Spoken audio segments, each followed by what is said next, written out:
We welcome you to another live edition of the Sports Box, brought to you by our sponsor, Showcase Sports in Hamilton. Showcase Sports for the elite athlete. And by our friends over at CrowdPlay. Download the free CrowdPlay app today and check them out at www.crowdplayapp.com for details. Ladies and gentlemen, it's showtime.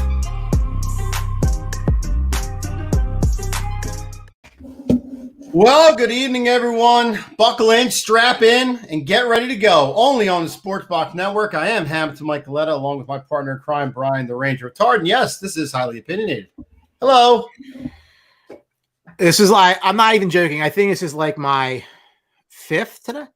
Oh, good. You'll build up some nice immunity, so that way you can be like me and drink a pot of coffee before you go to bed and go right to sleep. So, I mean, I normally drink a lot. I mean, Red Bull. I mean, I don't have a Starbucks in Hamilton, so I can't go get coffee. So it is what it is. Very nice. So, action-packed show tonight, folks. We got some picks going on. We got some shockers going on. We got it all wrapped up into one. Glad you can join us tonight. Make sure you're interacting with the show.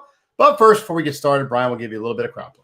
Absolutely. CrowdPlay, our friends over there. Check out the free app on Apple's App Store, Google Play. Use code THEBOX at sign up, get 10 free points. That's number one. Number two, if you're in the Hamilton, New Jersey area, our hometown, home of the Sports Box, check out Showcase Sports on 12th Street, right not too far from the very, very busy Wawa.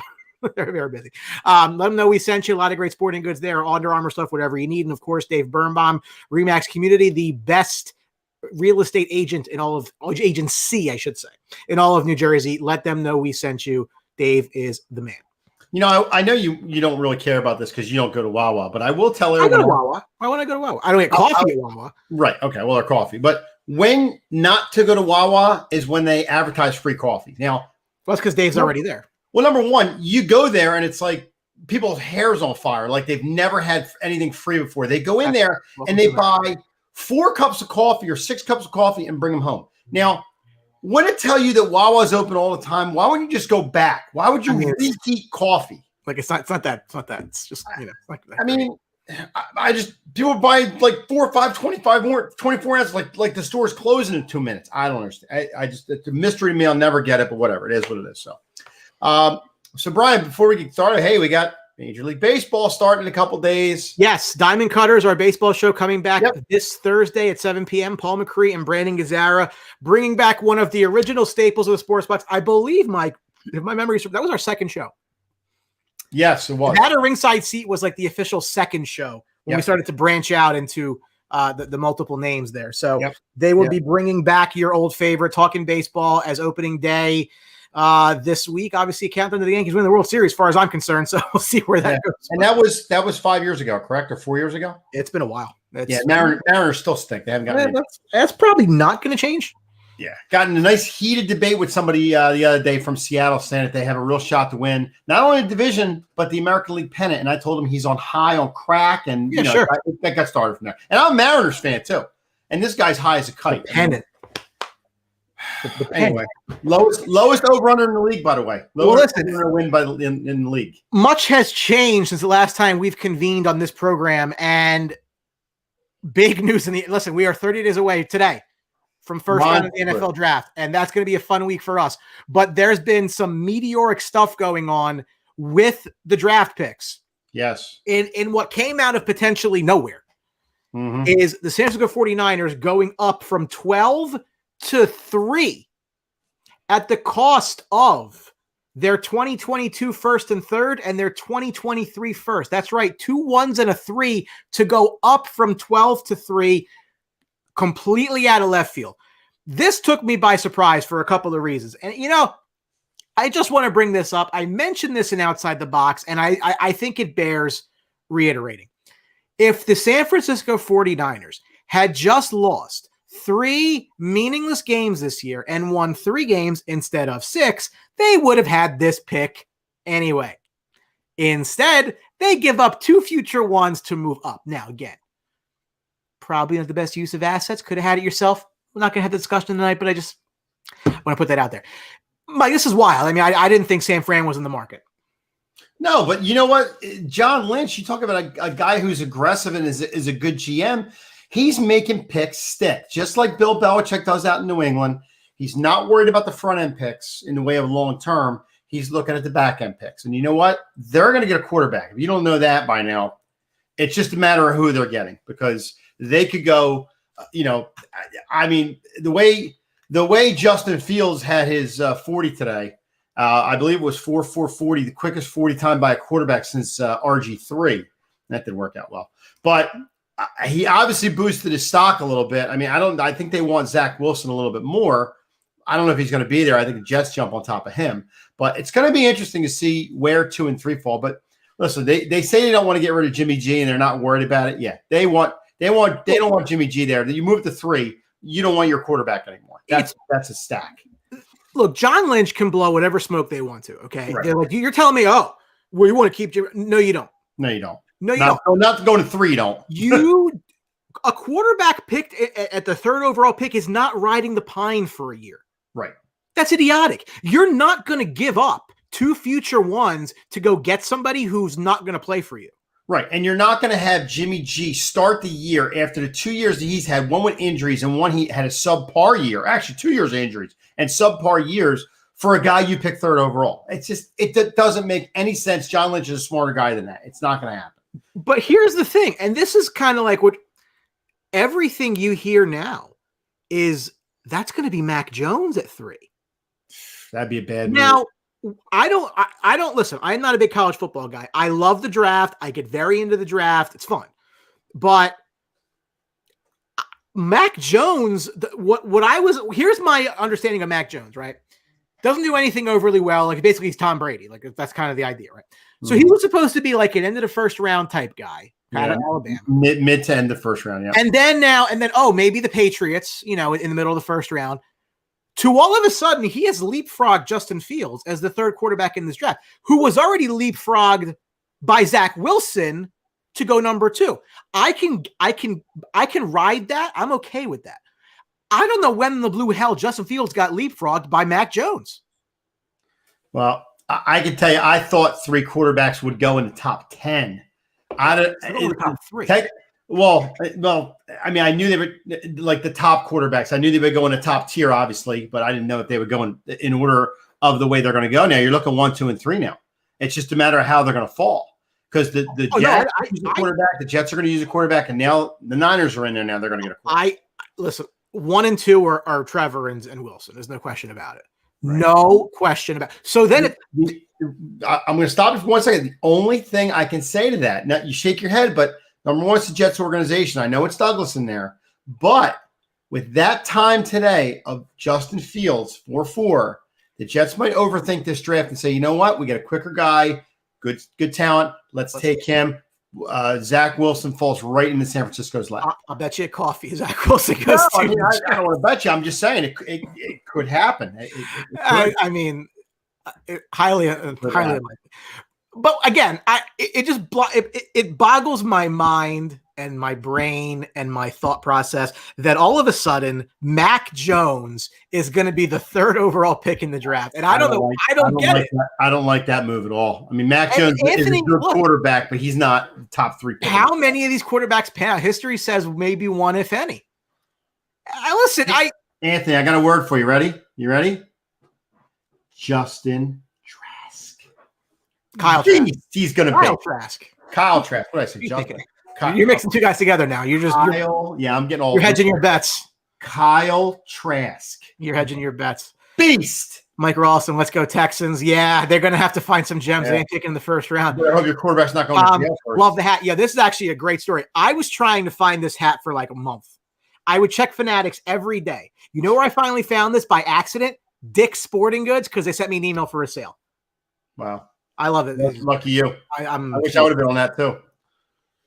You might want to get one of these pre-soon because your team stinks. Yeah, my team's going to trash. Now Ghost is gone, so he sucks anyway. But anyway, listen, for Miami to end up getting the 3rd overall pick from Houston as part of that deal for Tunsil, which continues to pay dividends over and over and over again.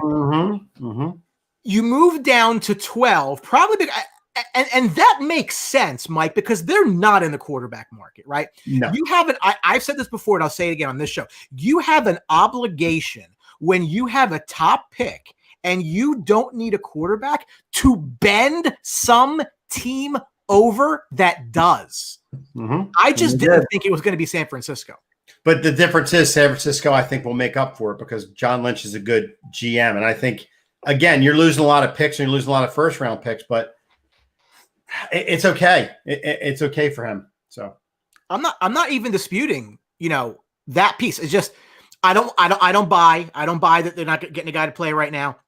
And this is a quarterback, right? There's no way you don't move up and give up that kind of draft capital to not take a quarterback. No, they're definitely taking a quarterback. I do, and I'm going to ride this now. I know you're going to think I'm nuts, but I do think the Jets are making a big mistake at taking this pick, taking a quarterback, because I think they have so many needs. They moved down. They could have got a lot of value. Could have got a guy there. Could have got Mac Jones where they moved down to, and if they really wanted to, but. Picks, there it is. You mean the sporting goods store or something else? But I just think they have a lot more needs than a quarterback, and this has been the problem with the Jets. They have a lot of needs. Well, the other end of this was then Miami, which ended up down to 12, goes back up to 6 in a trade with the Eagles. They trade 6 and 156 to the Eagles in exchange for 12, 123 and a first rounder next year. Mind you, Miami still has their own pick, number 18, in this draft. So in all this mess, they technically went down 3 picks. They went down 3 picks and added a first round pick because they got 2 from San Fran and gave 1 out in the Eagle trade. And we said it coming into the show that their defense looks really good. Their offense is there a little bit. Maybe you put some real big pieces around now. I mean, it would be really ironic, right? It'd be really ironic if this was Sewell at 6, because the way I'm seeing it, in my personal opinion, and we're going to go through mocks to the nth degree. 3 quarterbacks, 1, 2, 3. I really think Atlanta has this fetish for a guy like Kyle Pitts because this 1 or 2 more runs with the core of what they got. He's the best guy you can add to that team to give an offensive weapon. And I think Jamar Chase ends up in Cincinnati because I think that's what Burrow wants. Well, I was going to say I think Chase might fall to Miami too. They did lose AJ Green, so he could go there too. This is a prime spot for an offensive weapon of any kind, and I think this is a receiver pick. Yeah, and I think they knew that coming in. They were going to go receiver here. From the Eagles' standpoint, I mean, listen, Howie Roseman sucks at drafting. Good deal for them. They add a first round pick next year. They should have 3 now, assuming Wentz plays 75%, which I think he will. They will do very well. So they get into next year. The Eagles dropping down from 6 to 12, though. I will tell you, I think if Penei Sewell is there at 6, Eagle fans are going to be unhappy because I think that would have been a slam dunk pick for them. Yep. I think you should go ahead. And I think like a team like Atlanta makes a mistake here, and since he listens to their quarterback too much, and these guys will fall. Well, I've heard Devontae Smith. I heard they want to go receiver. I don't know if he's going to be there. If he is, that'd be a good pick. But like you said, Sewell, I don't know. It could go a lot of different ways for the Eagles right now. I know they think they did themselves a favor by moving down and getting some value or whatever. But I don't know why they would move out of the 6th spot, to be honest with you. One last point before we get to our state of the teams. We have Brant Meeks from Game Winning Drive coming on to talk about the Washington football team, which is still the dumbest name in the NFL ever. And the best is they keep it. I'm going to ask him about that. He's probably going to tell me to go screw off. NFL officially adds a 17th game to the regular season. You know what my initial thought was when I heard that? They're not going to use there it is. You can't go 8-8 if there's 17 games. Well, it's probably what the Cowboys do. It's probably the best year to do it, to be honest with you, because they have some leverage because they lost money with COVID with different guys, not people in the seats. They need more money. They need more revenue. The cap went down. So perfect year to instill that. I mean, I thought the union would fight a little bit harder for it because these guys don't want to play an extra game. I mean, it's money for them. But I mean, I've heard before on radio talk shows where Ted DiBiase when I need it, where they've talked to guys and they've asked them how they feel about going longer games and how they feel after a game. 8 and 9, but what are we talking about? 8 and 9. You know what? Knowing the Cowboys, 8 and 1, baby. You gotta maintain that 500. Yeah, I remember Trey Thomas before on the radio, and they asked him how he felt after a game. He says, "Well, I'll just tell you simply how I feel." He says, "Just fall down a flight of stairs." And that's how you feel after a game. So for them to have another game, I really thought the union would put another fight into it. But like you said, it's more money. Cap went down, so they want that cap to go up again. So that's what it is. And then real quick, Mike Ross, who do I think Deshaun Watson plays for next season? I think you better find and make sure he's on a jail cell. How about that? I was going to say, you better hope he's not wearing an orange jumpsuit. He might be playing for the Mean Machine the way things are looking. I mean, getting ugly. That situation has deteriorated in a big way. Oh, yeah. He went from leaving Texas to maybe Texas cell. That got very real very quickly down in Houston. Yeah. So for those of you who have been longtime fans of Sports Box, those of you who followed the Game Winning Drive show around the interwebs, we want to bring on Brant Meeks, one of the hosts of Game Winning Drive. Brant, welcome into the Sports Box, my friend. How are you? Hey guys, how y'all doing tonight? Oh, we're just living the dream, Brant. Living the dream. Doing fantastic. And I want to welcome you, but I know we have Alex on after your segment. One of the newest hosts on the Sports Box, Game Winning Drive, which we think is debuting tomorrow night, depending on Drew's work schedule. We'll see how that goes. But we'll see. Anyway, we want to welcome you in. I see that you're still wearing your Washington Redskins. I'm not sure who they are anymore. They're not really a team anymore. Put them on eBay. Don't lie. You still call them the Redskins more than you call all the time. Football team. All the time. Yeah. Exactly. Listen, Brant, I've slipped a couple times and says San Diego Chargers. So, I'm still old school with that, but that's okay. Yeah. See, I lived in San Diego for 12 years before ending up out here in North Carolina, so I get it. I still call them San Diego too, even though the Q is no longer anything other than a parking lot. Yeah. Yeah, that's the same. Well, so I just want to, again, Brant Meeks from the Game Winning Drive show. They're going to be on the Sports Box Wednesday nights at 9, maybe tomorrow, definitely next week. So make sure you check those guys out. And just because it came up, I was saving this for later, but just because it came up, what you hear now is they actually might make this permanent, right? Mm-hmm. Which I think is elite level stupid, but I really want to ask your opinion on that because it's a shame. It is. I don't have any of that. Why? If it were me, right? And it's not me, but if it were me, I would have changed the logo to a Redskin potato and moved on with my life. Or how about the ultimate troll job? Throw something out there to the public to help you and say, think of a name and take some of those names. If you can't think of a name, you got to think of something. That's crazy. Yeah, for me, I think the reason they're considering staying with Washington football is for the reason we've already talked about, because everybody still calls them the Redskins. Dan Snyder is a Washington fan through and through, just like I am, just like most of us that, rep the burgundy and gold are. So as long as he's trying to keep that alive, I think, and that's why they're sticking with Washington football team, because on broadcast, the fans, it's just easier to say Redskins. Yeah, but how do you market that? How do you market the Washington football team? It doesn't flow. I don't care if it's a couple years, 3-4 years down the road, you're still going to stay on the stuff. You need a name. You need a mascot. You need some kind of thing to hold on to the market. I get it, but if you're looking at the biggest sport in the world, right, is soccer, right? And most soccer teams don't have mascots. They're just football club, FC, and there's different variations of that. And if you look through Europe, that's just how they're marketed. I think it's not too hard to market. I definitely wish they'd go back to Redskins. I know my dad, who's been a fan, he still goes back on YouTube and he'll watch games from the 60s, 70s, and 80s. That's like his morning routine. Like, he was turned off by not calling them Redskins. You knew as soon as Dan Snyder got into a little hot water that the tides were turning on the actual name change. But it's just, for me, it's hard. It's like, what will they be called? That's going to be a good name that you're not recycling from another team. Well, listen, Washington did it with the Bullets. They didn't like that name because it promoted crime, if they say, or whatever. But that was a long, nasty name. So they went with the Wizards. Okay, it's different. Whatever. That's also a dumb name, by the way. It's but it's a name. It's something to latch on to. It's just the shitheads, but no one's doing that. You can't be a football team. You can't be just the football team, and that's. It's just my favorite. Craig Platchek wins the show. How about you? That is great. He changed to the Washington Redskins. That's marketing's there. It's perfect. The Amazon football team. Yeah, you might have to have like a contest, and then you can ship them out. Rename the Redskins. Actually rename them.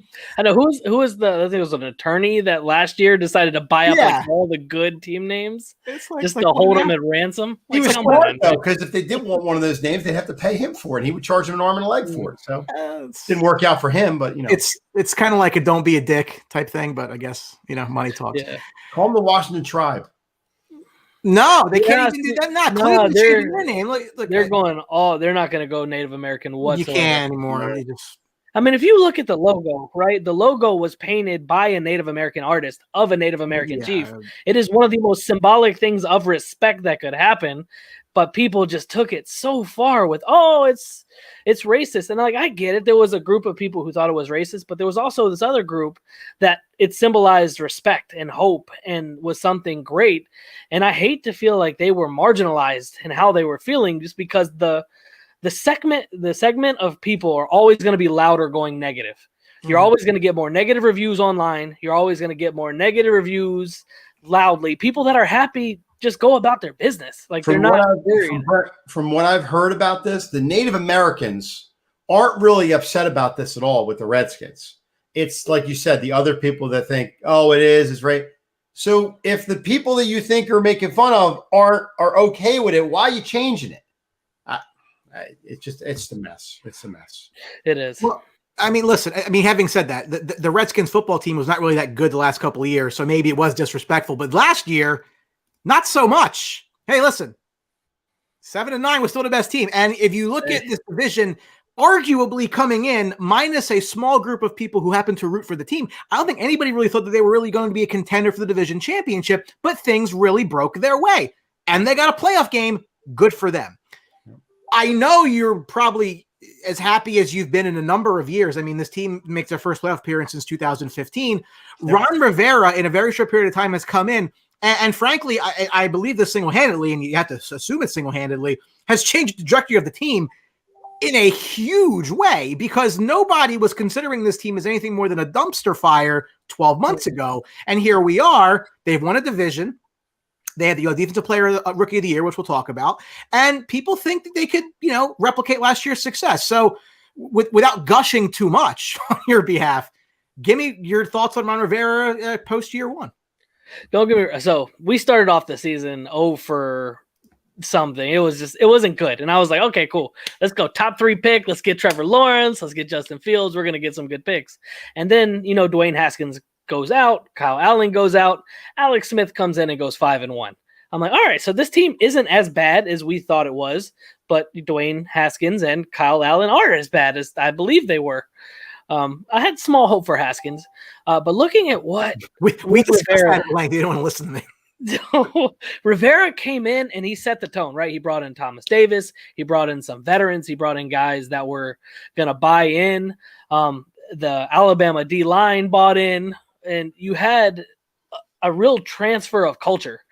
Even seeing Haskins cut through just towards the back end of the season after he was found trying to get pink eye in a club during COVID, he brought in his own people. He did his own culture, and this was the coach I expected us to get. When he left Carolina, you had McCaffrey in tears. You had players that were respected in that locker room that were real upset. And so I'm super excited. I had no idea. I figured we finished last, maybe above the Giants. But no, I had no idea that we would be 7-9 and the best team in the NFC East last year.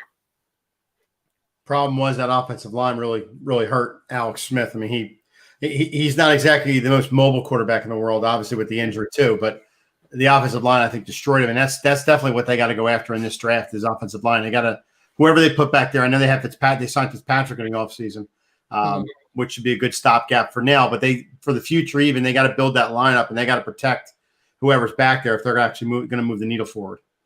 And see, this is where I find some interesting because Pro Football Focus had us graded out as like a top 7 offensive line, which is weird, right? Because our starting left tackle was Cornelius Lucas, who has been a journeyman. Our starting left guard was Wes Schweitzer, who is a journeyman guard.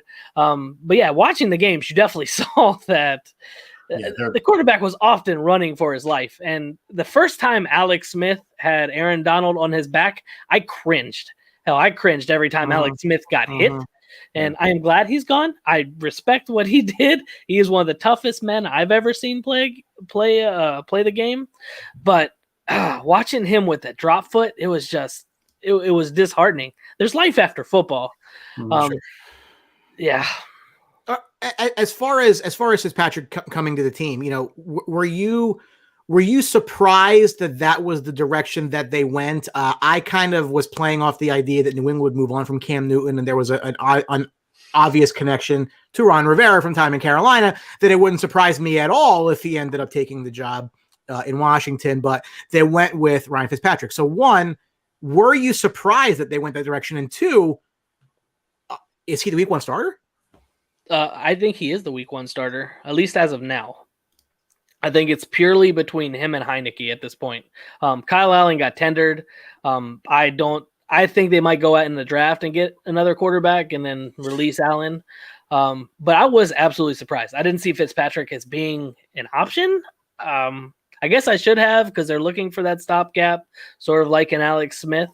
And what I like about Fitzpatrick is that he'll actually push the ball down the field. Now, don't get me wrong. My fantasy team loved having Antonio Gibson and J.D. McKissick and them getting 10 catches a game. But it's not entertaining football. It's not fun football. And if you look at how our quarterbacks were last year, like I said, Dwayne Haskins was 1-5. I think Kyle Allen was 1-3, and then Alex Smith is 5-1. Like, Alex Smith came in, didn't turn the ball over, was able to move the offense up and down the field. We have a really good defense. I'd say top 5 in the league at this point.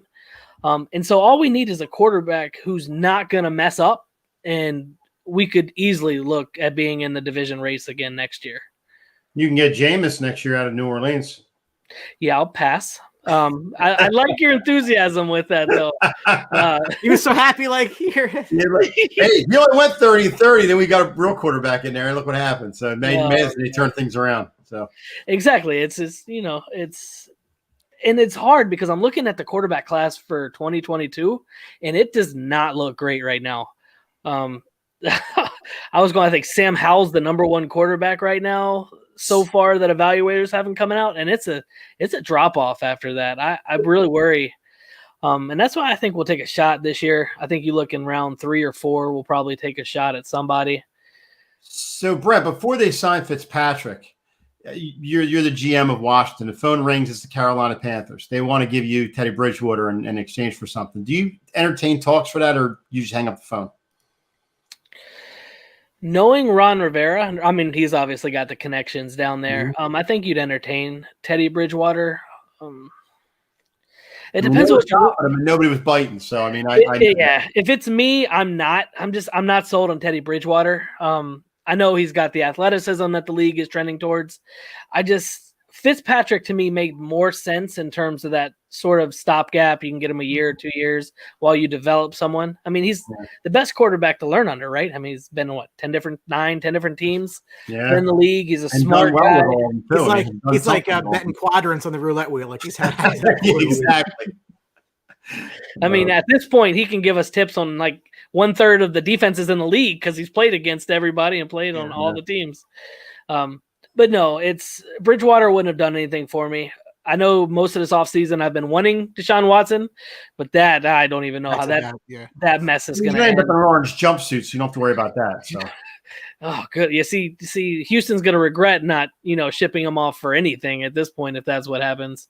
And I know Russell Wilson's name was out there, but I was like, I don't think that was ever in a serious intention of him getting. They're going to want a boatload for him, and I don't think anybody would do that right now. So. Well, their big offensive free agent splash with Curtis Samuel signed to a 3-year, $34.5 million deal.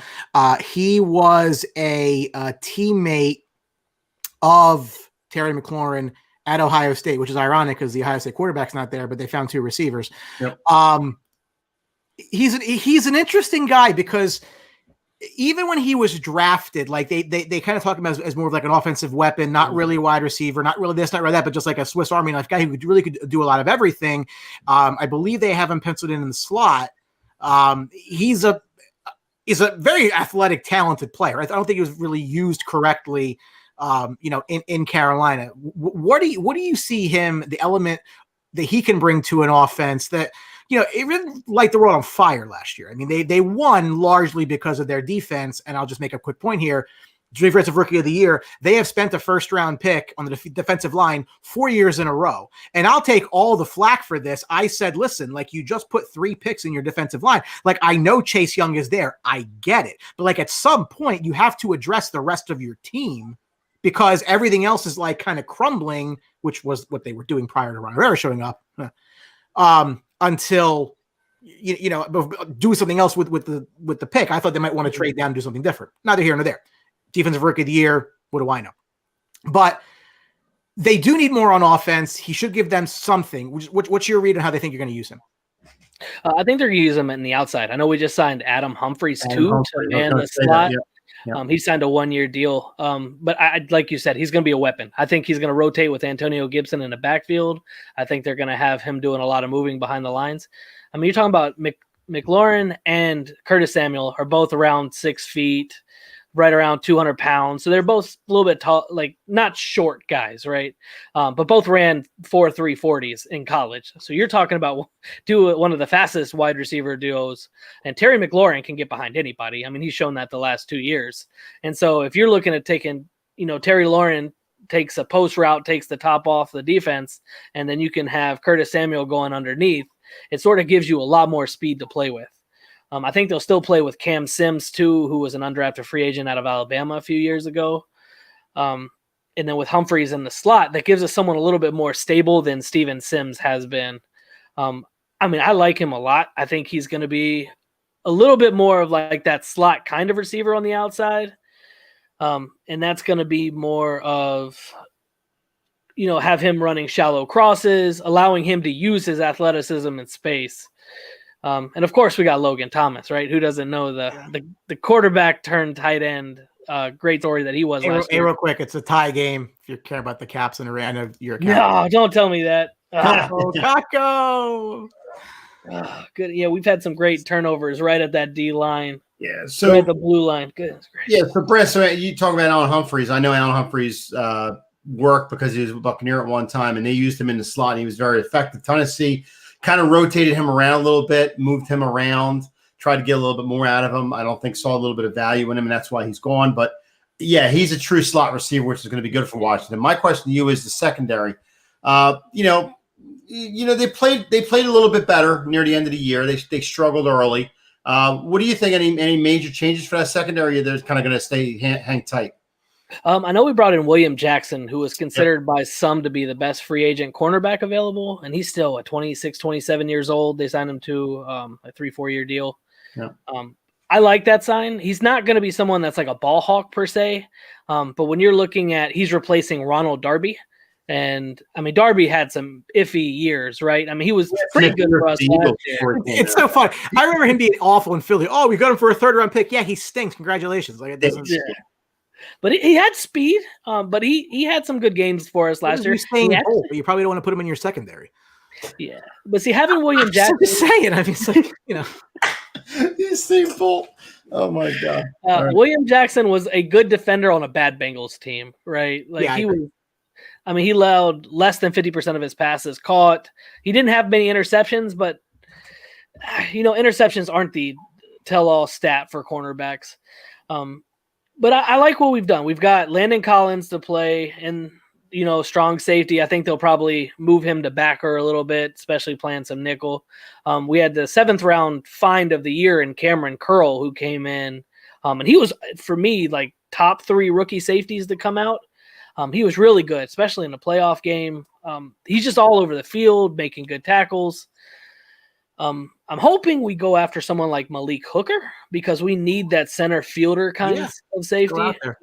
And he's still 24 years old. I don't know what the Cowboys are waiting on, honestly. They've been linked to him, and I'm like, hello.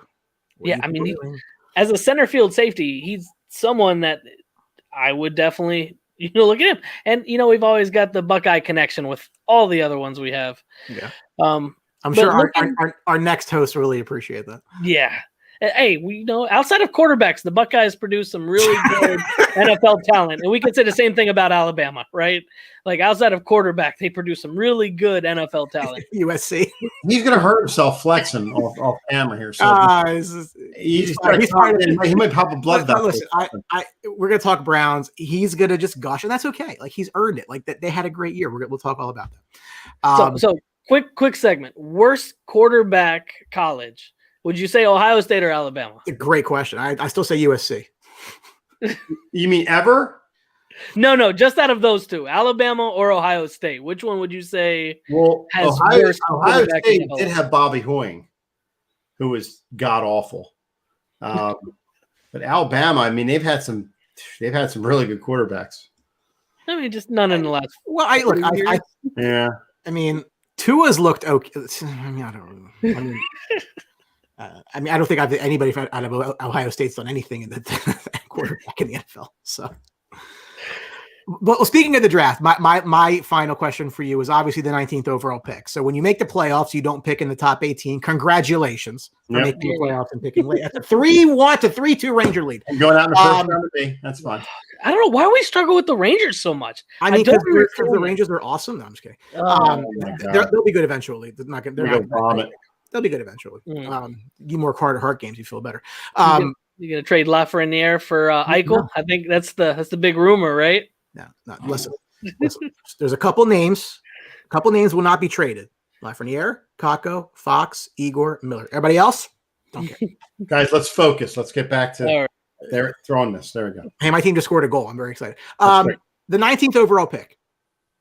They're probably not going to go with the defensive line. Let's just agree on that. We're going to break that streak. Where do you see them going? I mean, is this one of those things where, I know, Mike 6 to midnight on Kyle Trask. Like, is this something that you can see them go for not really a future quarterback, but somebody who can become that even if it's the bridge?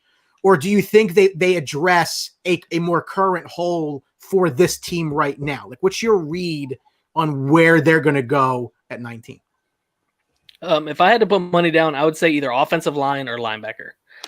Those are two of the biggest needs. We've only got two starters at linebacker penciled in, and that's Cole Holcomb and John Bostic. And then offensive line, I know we talked about that earlier. I'm hoping Christian Darrisaw drops down a little bit from Virginia Tech.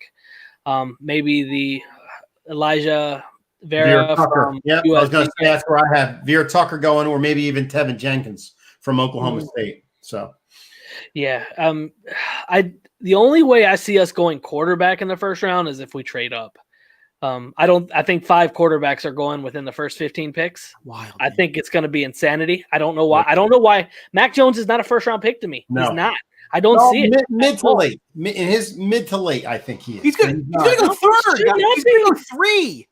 He's not a top. He's not a top. He's like a 2nd, 3rd round talent, in my opinion. But you look at who he's playing with. Like, if Devontae Smith dropped to 19, I would hope we swoop him up, just because I don't think you can have enough wide receivers. But the thing with Brant, though, is he runs that pro style offense, and he comes from a program that, like you said, they had Tua, produced Tua, but they run a pro style offense and they're winning, and that's what the MO is with him. But I don't think he's.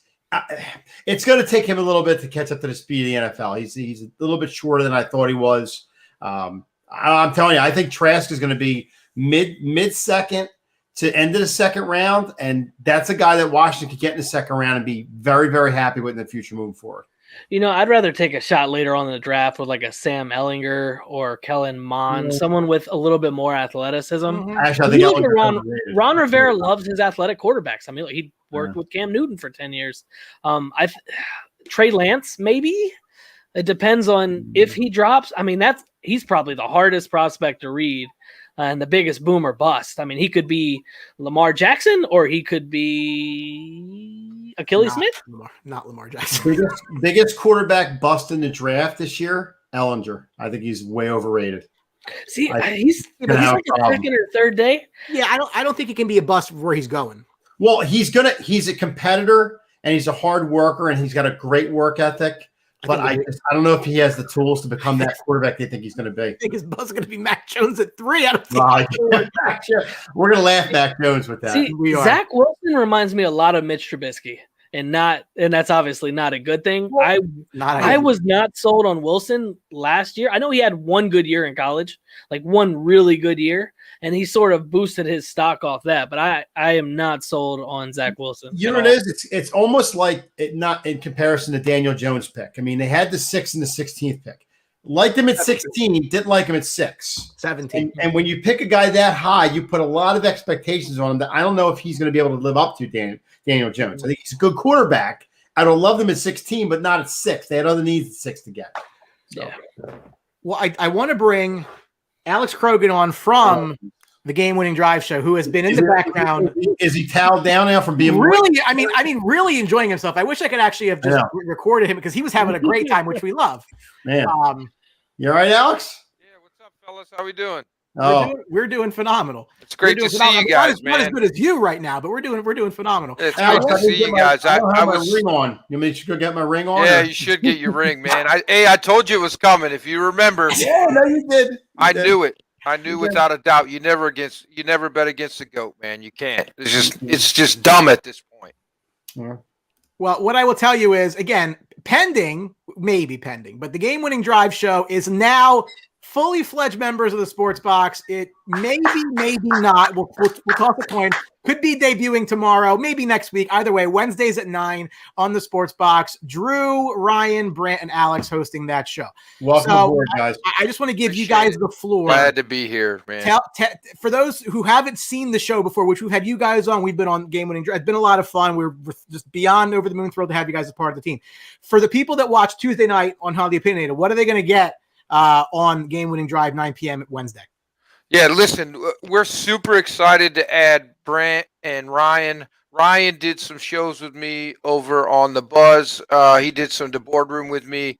Very knowledgeable guy. He's more of an intellect, I would say. He's not a hot temper like me and Drew, so that's good. And we kind of got Brant and Ryan to kind of be mediators, and they bring more of the analytical and more of the stats to the thing, where we kind of bring the passion. You know, we're super excited.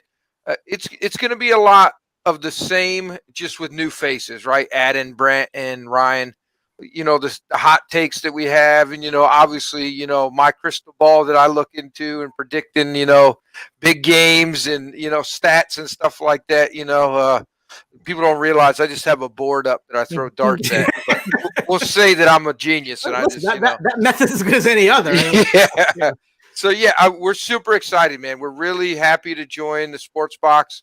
I feel like this has been a long time coming, and I feel like we knew eventually we would end up here. It just took a little bit longer than we probably thought, and now that we're here, we're so excited, man. We're absolutely pumped to be here. It's going to be fun doing draft week. We were just talking about, you know, doing 2-day mock, doing what – I mean, it's just – it's like it's the most wonderful time of the year. And absolutely. Alex, have you seen the Vita Vey draft? Yeah. That's a classic video. We put that on Funniest Home Videos. I probably win. I mean, I did some creative editing, but yeah, I just sure. Just off the rails that year. I was just bad. So. Yeah.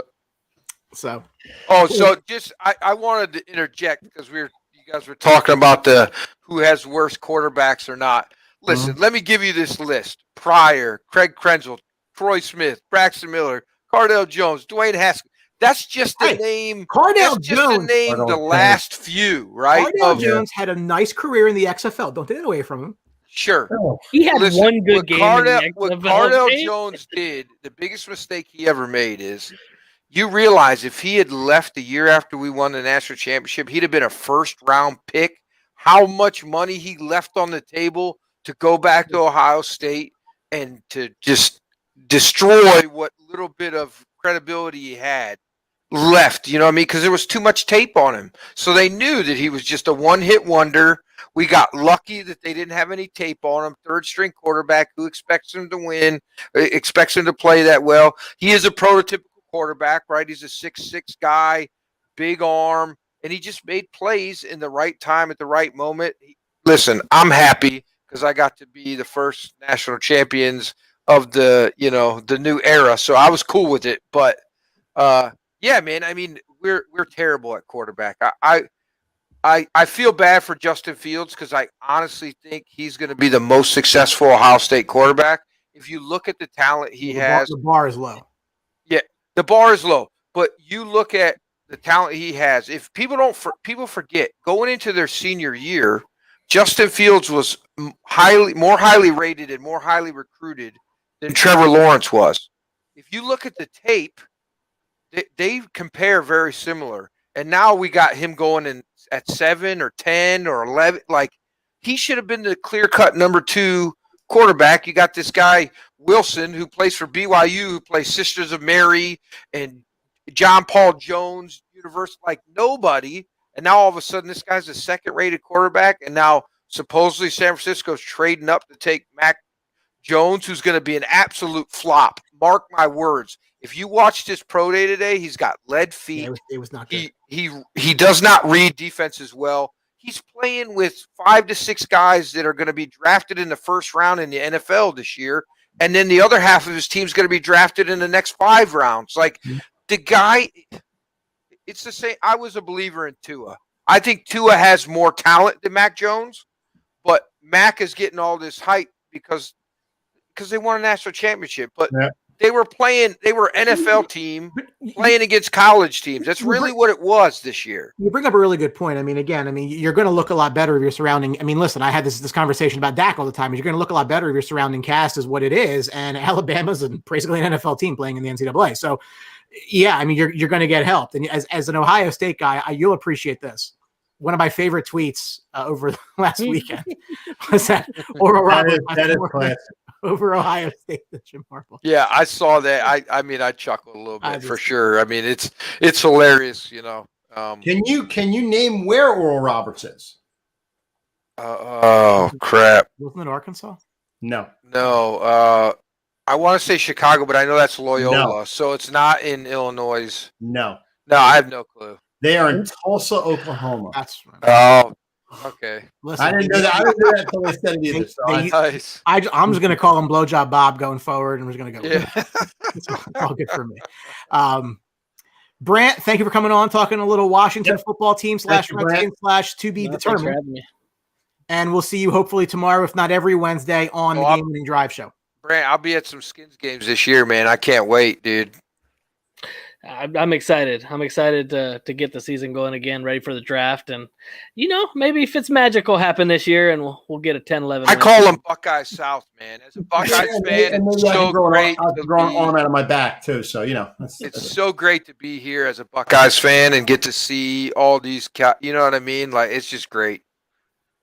Yeah, Buckeyes and Bama. That's like half of our roster right there.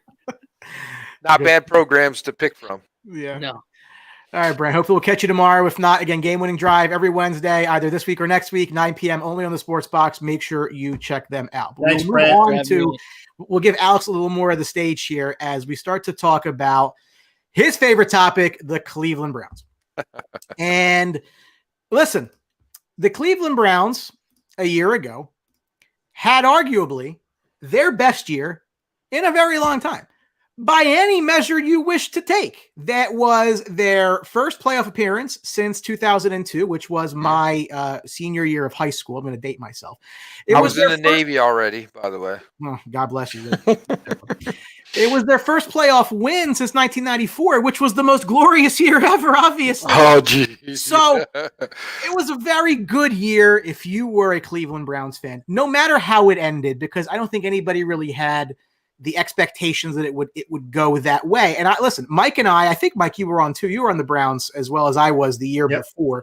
We wanted that Kool-Aid a little bit. I lost it when Freddie Kitchens left Baker Mayfield in the game against the Jets week 2 when they were up like 21 points. Yeah. At that point, I pretty much knew this guy couldn't coach the way out of a paper bag. It wasn't going to end very well.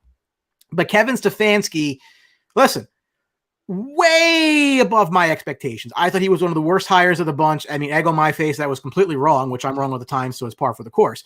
But, from your vantage point, not a lot went wrong last year, especially after week 1. I mean, everything really kind of smoothed out for them. So your reaction to what you've seen just 1 year into Stefanski's probable long-term job in Cleveland?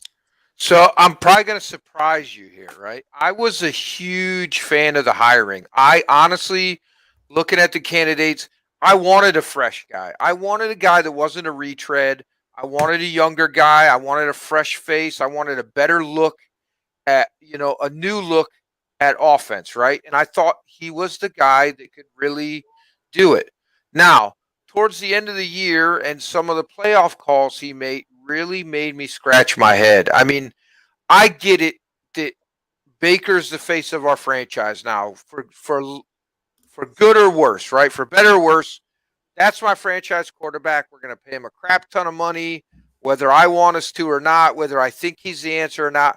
Now, we'll probably talk about that later, so I won't go on that. But we're a running team, plain and simple. We have the best offensive line in the NFL.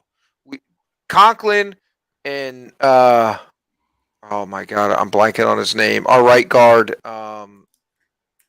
Where's my My Browns. Oh, hold on. I will tell you, Alex. I think the Bucks are up there. Wyatt Teller? The Bucks have one Yeah, of the better Teller lines too. were the number one rated right tackle and right guard at their position, hands down, the best. So the right side of the field, he's got all day to throw. Now, Jedrick Wills, who I was a huge fan of, I thought it was the best draft pick we could have made. Locked down the left side. He did really well. Everybody played well.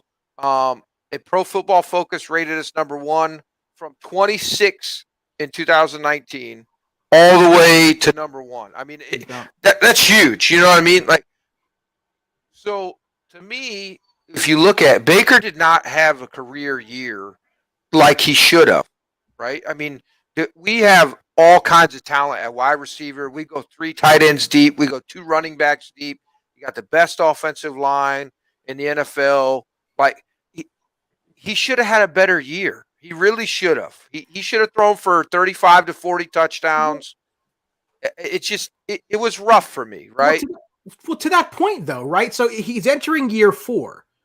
And, I was looking at some of the numbers, getting prepped for this. And, yeah, I mean, he pretty much, for the most part, had a typical Baker year. Like, it wasn't really that he did anything different. I mean, his interceptions came down. Right. Which I need him to. They have to do that. But part of that, too, is because they didn't really throw as much last year, right? That's another Ranger goal for, too. His yardage was about the same. His touchdowns were about the same. His completion percentage, like, there wasn't like this like market improvement, right? So from your vantage point, and I know that you've been critical of him, first overall pick in the draft, right? So like, yeah, is he the long term? Like, is he? I mean, he may be, but like, do you have a comfort level that like this is a guy that you're ready to hitch your wagon to a big money deal because you see what these quarterbacks make? So I feel like me and you are in the same predicament, right? Okay. Baker's a guy like Dak. I can win a Super Bowl with him if everything else is perfect. If everything else is not perfect, he's not going to win me a Super Bowl. It's just the way it is, right? I was jumping up and down on draft day. I wanted Josh Allen. Everybody thought I was. Mike was all on Josh. Everybody thought I was nuts, right? Everybody thought I was nuts. I was like, I don't care the competition. It's not like Zach Wilson tape. Look at the player. Look at his reads. Look at his footwork. Look at his athleticism. All of it lined up. Big arm coming out of the whack. He ducked the ball for days, 70 yards from his knees. Like, he hits every wicket that you want as for a quarterback. And he can run. Yeah, he's not Lamar Jackson fast, but he's faster than most of the guys out there. Smart fast. And he's smart, and he slides, and he doesn't take big hits. So, for me, we drafted Baker, which we could have got without, trading up to number one. So I thought it was stupid, right? I really did. I was upset about it. Once we got Baker, the way he played his rookie year, I'm like, all right, I'm going to give this guy a chance. I want to see what he did. He went through the typical sophomore slump. The whole team went through a slump that year. I mean, we were much better on paper than we played on the field. Everybody knows that. I still predict us to go 7-9. We missed that mark a little bit. We didn't get, but this year I thought for sure 10-6, 11-5, right? I thought, yeah, okay, cool. Baker, he's good enough. We have enough talent. But my thing is this, right? As good as OBJ is, if Baker was the answer, he would make it work with OBJ. My thing is OBJ steps on the field. You look at Baker. He rushes. He is discombobulated. He doesn't go through his progressions like he normally does when OBJ is not on the field. You're a professional athlete. You're supposed to be the alpha male as the quarterback in that locker room. And you're letting another alpha male dominate you and make you the beta, essentially. And you worry about pressing it to him. OBJ is going to get his numbers with the amount of offense that we have if you just go to him in a natural progression, right? Oh, yeah, he might have a couple games where he doesn't have many catches, doesn't have a lot of yards or touchdowns, but he's talented enough. He's shown it, right? I mean, Eli, for what he was, Eli's not a great quarterback, but OBJ got numbers with Eli. So you're telling me you're the number one quarterback. You're supposed to be this great. You can't get OBJ his numbers in the flow of your offense? It just doesn't make sense, right? Landry's getting his numbers. Everybody else is getting their numbers. Njoku had decent numbers. Stayed healthy. Hooper, I mean, we had 3 tight ends with good numbers this year, 3 wide receivers with decent numbers, and 2 running back. Like, OBJ couldn't fit it. You're telling me OBJ can't fit as talented as he is? He's still healthy, a top 10 wide receiver in the NFL. So you tell me why it doesn't work with him. It just, Alex, do you believe the rumors that they were shopping OBJ at the end of the year? I do, unfortunately. So I just think he's not a locker room fit, even though he's got a lot of ties with Landry and Del Pitt and Greedy Williams, all the LSU guys right there, that fraternity, that brotherhood there. I just think OBJ is a different type of guy. OBJ is a Terrell Owens to me, who is ultra talented, but he just is a lone wolf. He is successful because he's done things his way. They may not be the way that works for everybody else, but he's a me guy, not a we guy. I say that a lot, right? I coach sports and I play softball. I say that to a lot of my teammates and my players. I need we guys, not me guys. He's a me guy to me, which you can have that. Randy Moss was one, right? And be very successful, but you have to keep them in check. You have to have a strong personality. And I think Baker yields more than he should, even though he gives you all that cocky moxie that he shows on the field with the dancing and I'm feeling dangerous and all that stuff.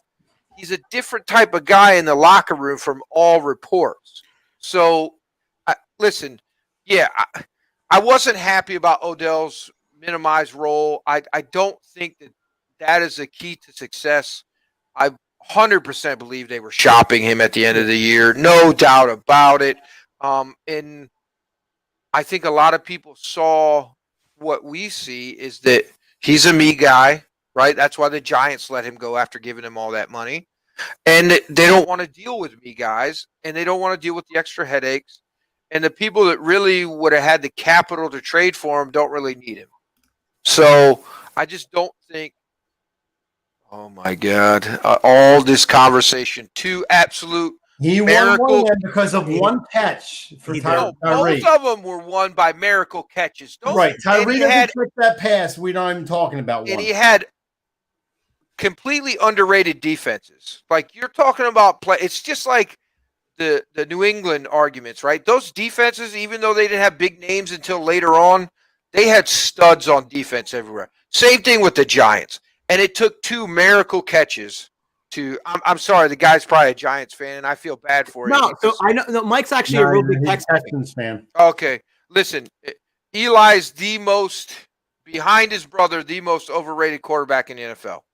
Hands down. I'm sorry. And he's going to the Hall of Fame. Both of them are. I mean, Peyton deserves it because of his regular season numbers. But I dare you to look at his postseason numbers and tell me that Peyton Manning even belongs in the GOAT conversation. It's a joke. But it's an absolute joke. In regards to Odell, right? So here's the part of the like if you follow the yellow brick road, it makes no sense to me. So you give up a massive deal to go get him. Absolutely. Which I felt was an overpayment at the time. I mean, I just to me, and I felt Dallas overpaid for Amari Cooper. Like it's just my view of football. Like I don't want to give up this kind of stuff for these types of players unless they're truly elite. Like you're going to tell me I can get DeAndre Hopkins? Okay, listen, I'll buy that. I'm on board with you. I think DeAndre Hopkins was actually sold lower than he should have been. I think teams like Green Bay should have been on the mat, for example. Right. Odell would be a nice move for them if Cleveland makes him available, but why do you think that, like, is it a conscious minimization of his role? Like, are they doing it on purpose, but like, are they seeing that because of this other strength that they have, that they just don't need to rely on this? And if so, why hold on to him? You know, last year they were the only team in the league with a winning record and a negative point differential. So when they lost, they tended to lose by quite a bit, but they were able to win those, one score squeak. The games that the Chargers lose, the Browns would find ways to win. So give them credit where credit is due there. That's coaching, and that's a big feather in the cap of Kevin Stefanski. But in regards to Odell, it just feels like it's a matter of time before there's a divorce here, and I don't know what they're waiting for, because the longer this goes on, the less likely you are to recoup the investment that you made to bring him in. So totally agree. Like if it were me, right, and I've had this conversation with Ryan Hodman, who I love to death, who's a big, huge Packers fan. I said, number one, I hated your draft last year. There was no point in taking a quarterback where you took him off, but they were still very good. I'm like, such a wasted pick. I'm like, I'm not disputing they were good, but they didn't win. Right. Well, I mean, just tell me that a guy on defense, a playmaker on defense at that position, which is what you would get, would not maybe have been the difference between the Packers in the Super Bowl and the Buccaneers in the Super Bowl. If it were me, though, explain it to me. He says to me, well, they couldn't they took a rookie wide receiver there. What is he going to do? I'm like, all right, listen, I'll grant you that. But don't give me this nonsense that pick could have been moved for DeAndre Hopkins, who was sent out for less, or Odell Beckham. And I don't think that Cleveland would have said no. 100% you'd have taken that first round pick. You got to the championship a year before. Why don't you help the guy out and get him more talent so you can get over the top instead of getting a quarterback to maybe be a successor in 3 or 4 years. 100%. Agree with you. 100%. And it sounds like you would be fine moving on from him at this point. I don't think it would take a 1 for Cleveland to do it. I just don't think that having him there is really just accomplishing anything at this point. Like, I just think and he, to his credit, and I agree, he is a me guy. Most receivers are me guys. They're just built that way.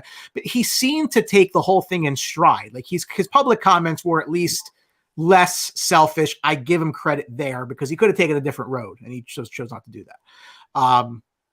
Yeah, I mean, I have to be honest with you. I was worried about the distraction from OBJ when we brought him in. I was excited about the talent, but I was worried we were going to get New York OBJ, the boat before the playoffs, all that stuff. I thought the distractions, and by all accounts, he has been 100% professional, and I think that has a lot to do with Jarvis Landry, because if you listen to talk around the league, Jarvis Landry is probably one of the most consummate professionals in the NFL. Like, compared to Jerry Rice, who was the consummate professional ever in the NFL, right? Like, people talk about his work ethic, right? Landry's the first guy in, last guy out. He's that type of dude. So I think he kept OBJ in check. I also think it was a wake-up call for OBJ to understand that he's part of a big, grand puzzle here. Not like he was in New York, where he was pretty much the show. Yeah. You went to see OBJ's one-handed catches, what he would do, pregame with the cutoff, the half shirts, all that stuff. Like, he was a show in New York. And clearly there's not that type of media in Cleveland. Obviously, it's not New York. It's not a major market.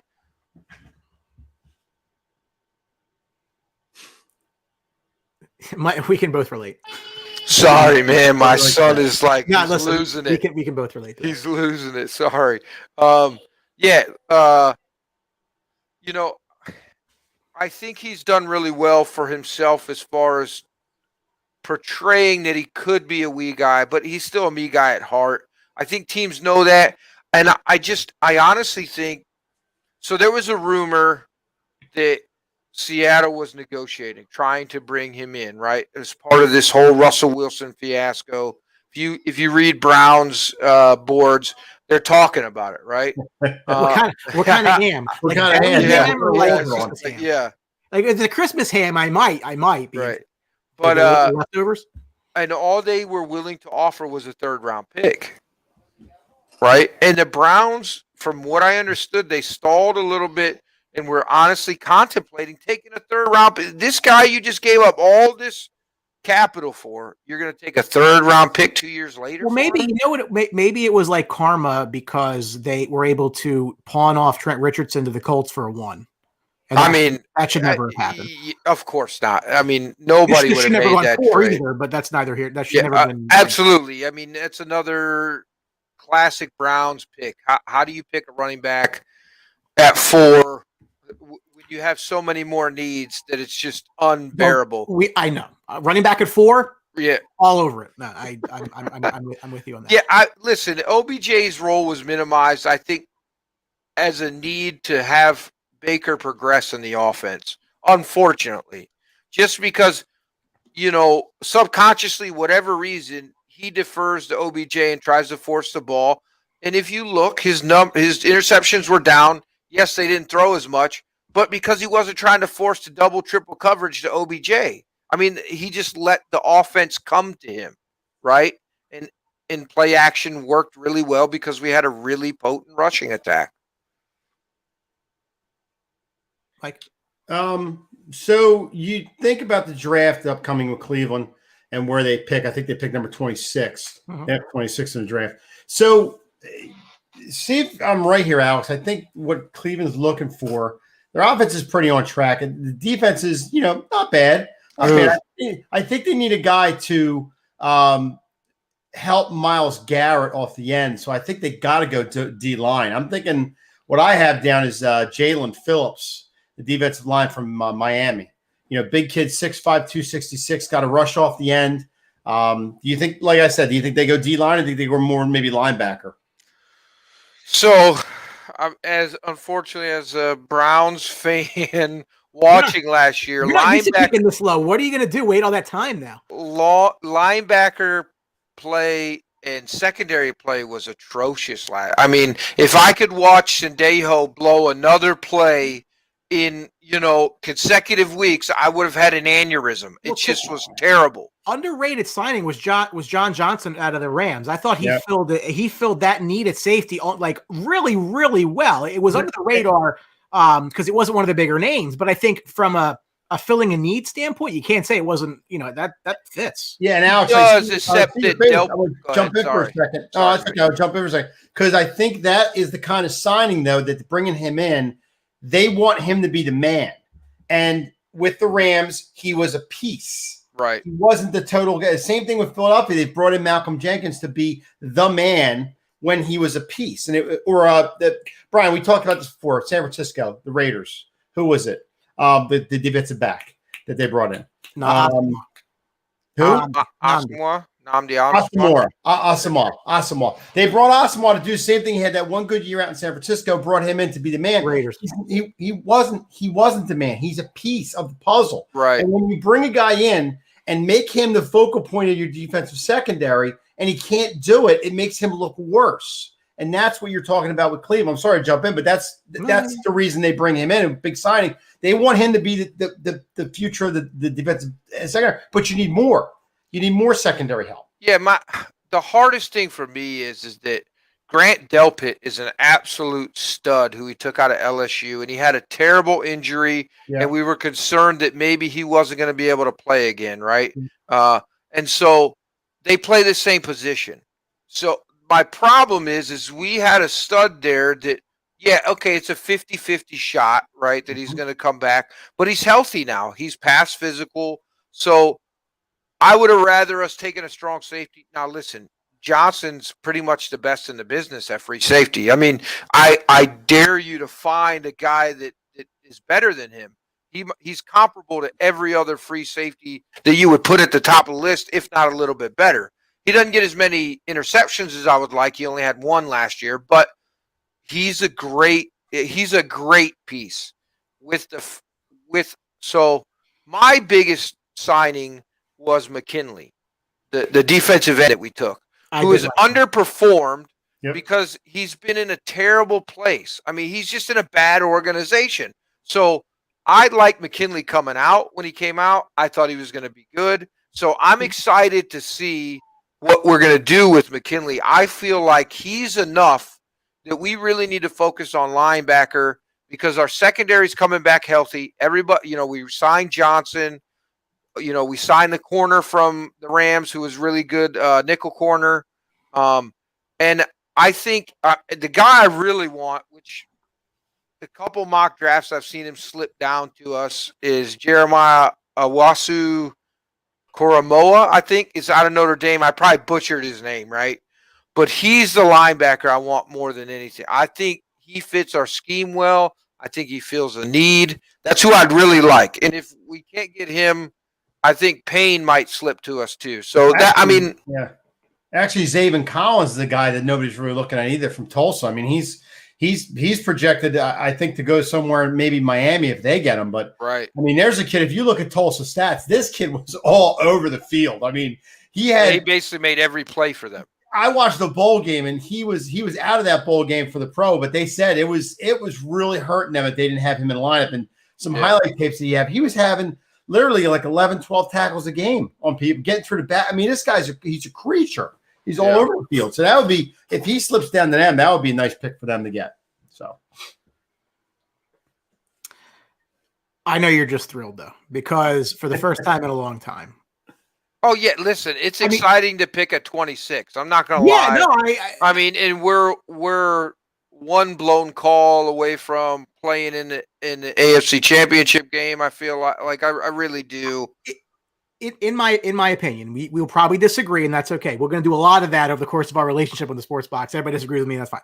I think the Browns are like the fourth best team in the conference. I don't think there's a wide gap in between 2 to 4. I don't disagree with you. I think at all. To me, I like the Chiefs at 1. I think until they're not, they're there. Until they're not. Until Patrick Mahomes is not their quarterback, they're number 1. Until they don't have Travis Kelce and every other weapon in the world. To be the man, you got to beat the man, and they're still number 1. I think the next set of 3, though, I think it's Buffalo, I think it's now Indianapolis, and I think it's Cleveland. And I think it's very tight in between there.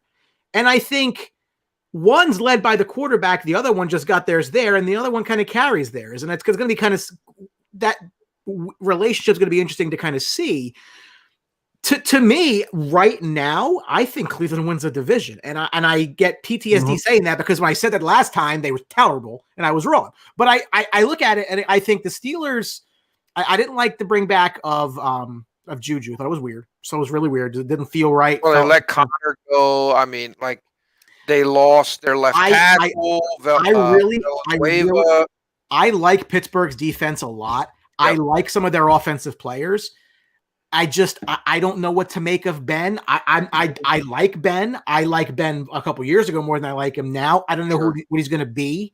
The loss of Chicago is what they're turning into. Great defense and on offense. I can't buy Baltimore until Lamar Jackson can complete a forward pass to anybody, 30 yards downfield. So I don't like, and I think they'll be better than last year. But I just think that if Cleveland can get a vertical attack to complement the best running attack in the league, in my opinion. Right. Yep. And if the defense continues to get better, listen, I was critical of both the picks they made that year. I didn't like Baker at 1. I thought it should have been Darnold, terrible. Whatever. And I didn't like Denzel Ward. I thought that was I love Denzel, but it's because I watched him every week at Ohio State. I knew he was a lockdown corner. I would have taken Bradley. Bradley Chubb's been whatever, but to me, that was a guy you put opposite Myles Garrett, and now like you're talking about your bookends. Yep. Yeah. So that I was a big Chubb guy in that draft. I hated the Giants taking Saquon at 2, and I hated the Browns taking Ward at 4. To me, they were both either Chubb spots or possibly Quentin Nelson spots, and neither here nor there. But I mean, the compass is due north. The first time in a very long time. They're a must-watch team. They're just a very interesting team. I just think that Baker needs to be the first overall pick in the draft, and I think that if he's not, I just don't know how far they can realistically go. I think you need to have that play from your quarterback to do anything of note. And in a weird way, he might be what holds them back, which is unfortunate because they put in such a high pick into him in that year with Josh Allen was staring them in the face. And look, I'm not ready to say Sam Darnold stinks. I think Sam Darnold has been a terrible organization with coaching problems and roster problems and everything else. I thought Sam Darnold was the number 2 quarterback out of that draft. Honestly, if you watch tape, now granted, USC was still recruiting high-level players at that time. So it's an Alabama-Ohio State thing where like quarterbacks don't always work out because everything's kind of perfect for them. If you look at all the quarterbacks that are successful or have been successful, except for Tom Brady for the main point, right? Because he's a Michigan guy, so it's a big conference guy. But the rest of them are Wyoming and, all these guys that had to really learn how to play the position and had to maximize their talent where they were at because they didn't have a lot of talent around them.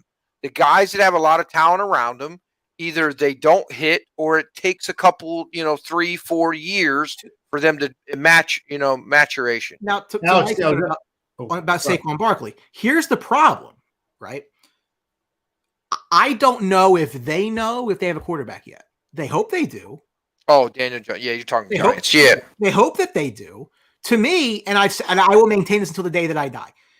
The running back high is the icing on the cake. You need everything else on that offense. You need the offensive line set. You need your quarterback. Look at your receivers, and then get your only because you can get production out of nobody. So why am I going to overpay for it? Look at Aaron Jones. Aaron Jones, like a 4th, 5th round pick, just signed a big deal in Green Bay. I mean, he came out of nowhere to do what he did. The Bucks just won with Leonard Fournette was a 4th overall pick, but he was cut. You got him for nothing. Ronald Jones was a 2nd round pick. Look, don't be upset about it. The Browns took Nick Chubb in the 2nd round, I'm pretty sure, and Kareem Hunt just fell in their laps. Now that doesn't always happen, but okay, don't be ashamed about it. Mark my words, Trey Sermon is going to go in the 5th round this year. He's going to have a better year than NTN, who's probably going to go in the 1st round.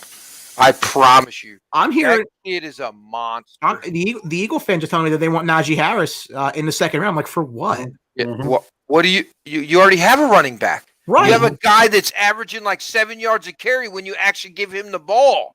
Like, what do you need another running back for? That's like not the problem in your organization. How about offensive, defensive line, general manager, ownership? How about a quarterback? Like, with comments like that, Alex, you know it's going to be a total train wreck. I mean, it's just going to be. They're going to try to outthink themselves again. I could not believe that they traded out of the top.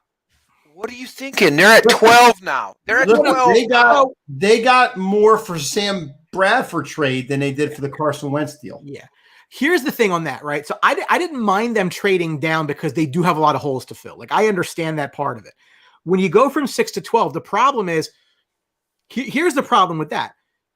The more you know that quarterbacks are going ahead of you, the more talent's going to fall to you at 6.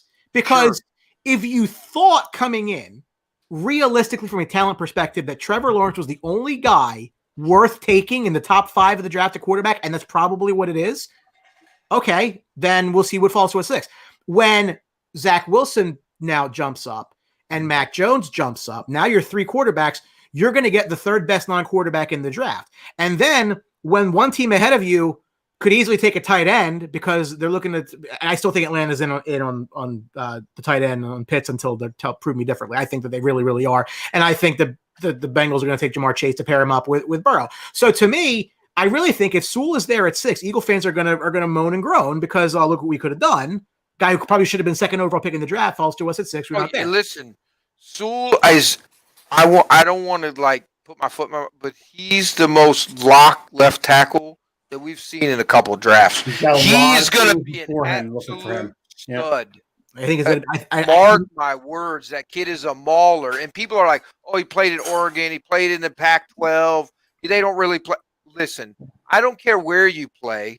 If you have the kind of tape that he has, it just shows through. There are guys that are can't miss. He's one of those guys. Yeah. If he falls, he's not getting past the Giants. The Giants are, I think, going edge. Oh, no. Listen, I'll tell you go out of their realm and take him. I mean, listen, 100%. We're gonna do the draft show together, and I'm telling you right now, if he falls past 6, Jerry Jones better get on the goddamn phone and move up.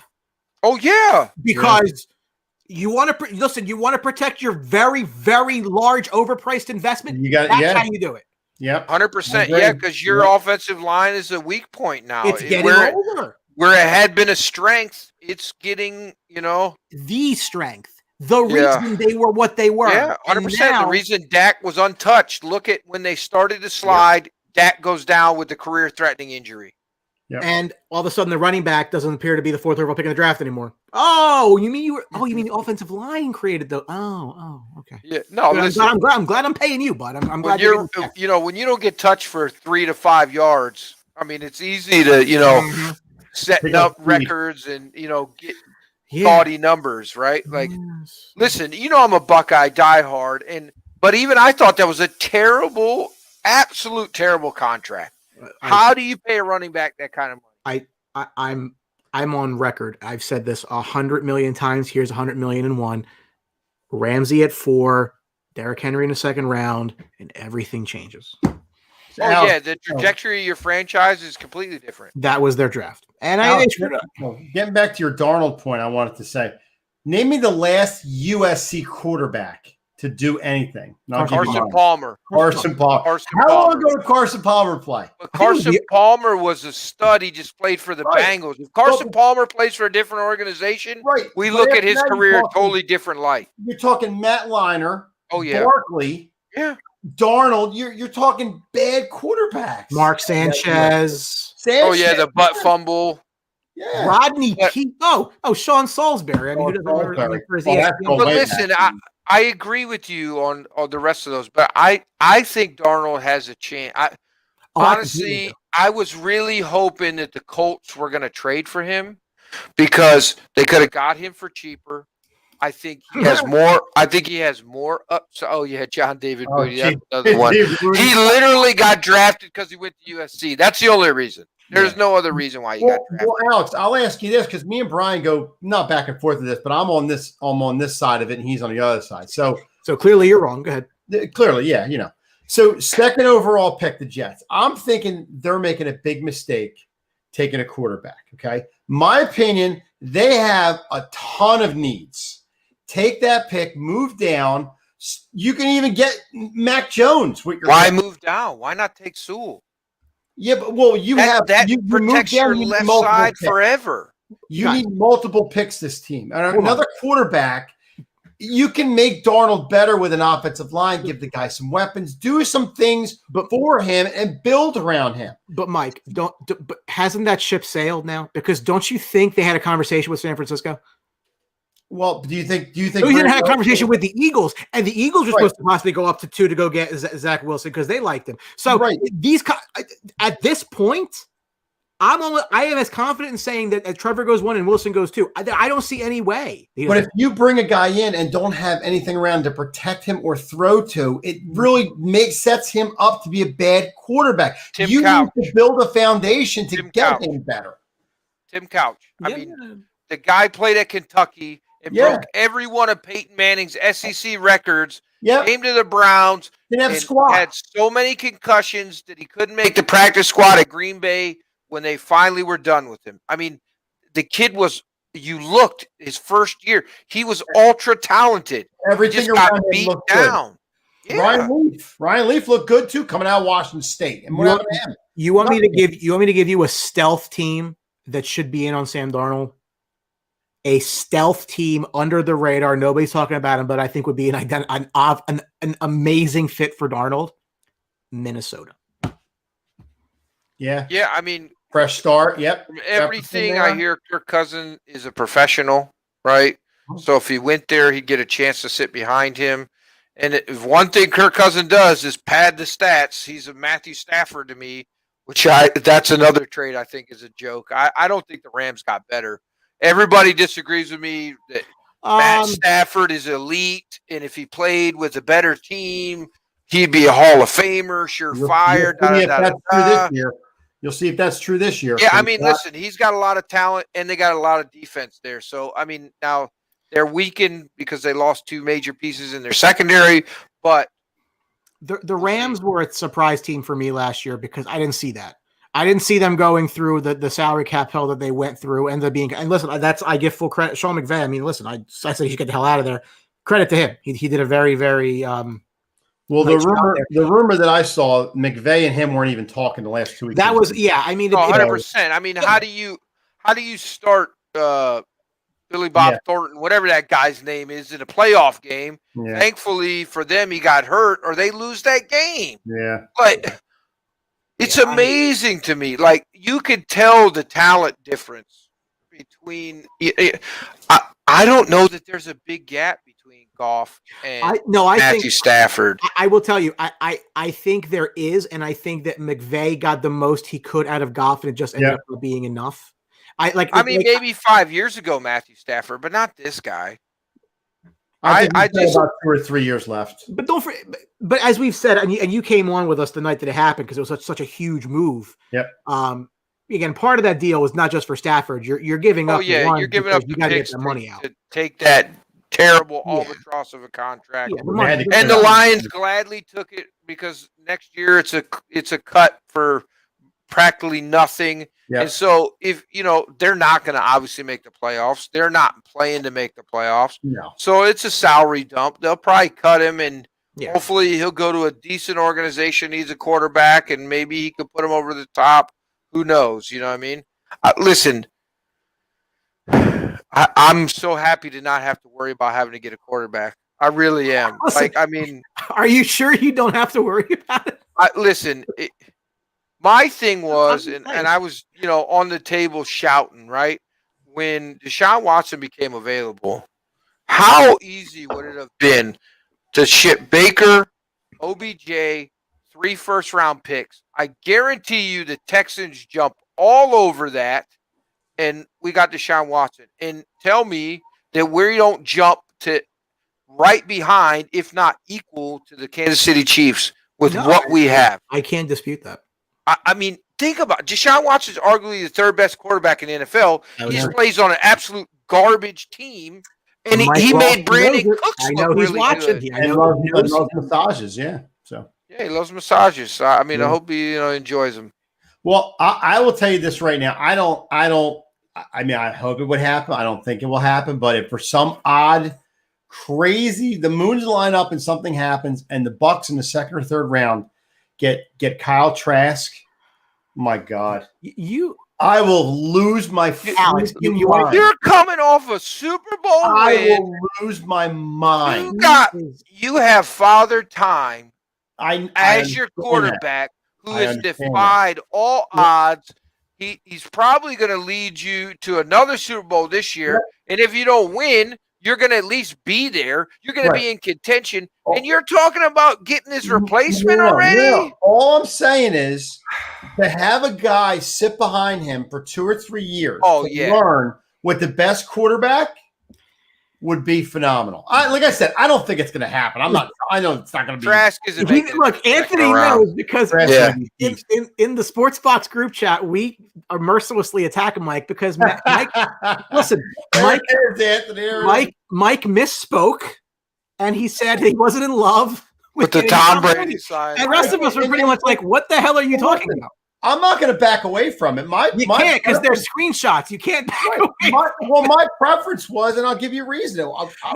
I understand your 20 years being with New England. How is he going to start over with a new team being 43 years old? Listen, I knew Tom Brady was the greatest quarterback of all time. I just didn't know, am I going to see the downside of Tom Brady? Is it going to be him learning a new system? Did Belichick really make him the team? It was a big question mark, and he proved me wrong. He can stay here for 40 more years. I don't care. Yeah, I understand. I understand what you're saying. You have to understand that Tom Brady, besides being the GOAT, is probably one of the savviest business men in football, right? I mean, Peyton Manning might be a little bit better, but Tom's right there, right? And Tom looked at that roster and said, man, Jameis Winston, who couldn't throw a fucking a duck out of water, threw for 30 touchdowns with this team? And Are you kidding me? He threw 30 picks, but Tom knew I'm not throwing 30 picks. Right. So if you take away 15 of those interceptions and he goes 30 and 15, what does your record look like? Yeah. You're probably a playoff team. Well, he also had the motivation to prove Belichick wrong because 100%. They were the teams. He's only good because of him. And there's maybe some truth to this. Is it the Brady way or was it the Belichick way? Because the Buccaneers kind of look like New England did for those times. They're re-signing players, taking less money, they got the backloading contracts. Yeah. He's restructuring his deal. Yeah. I mean, I know you saw the meme.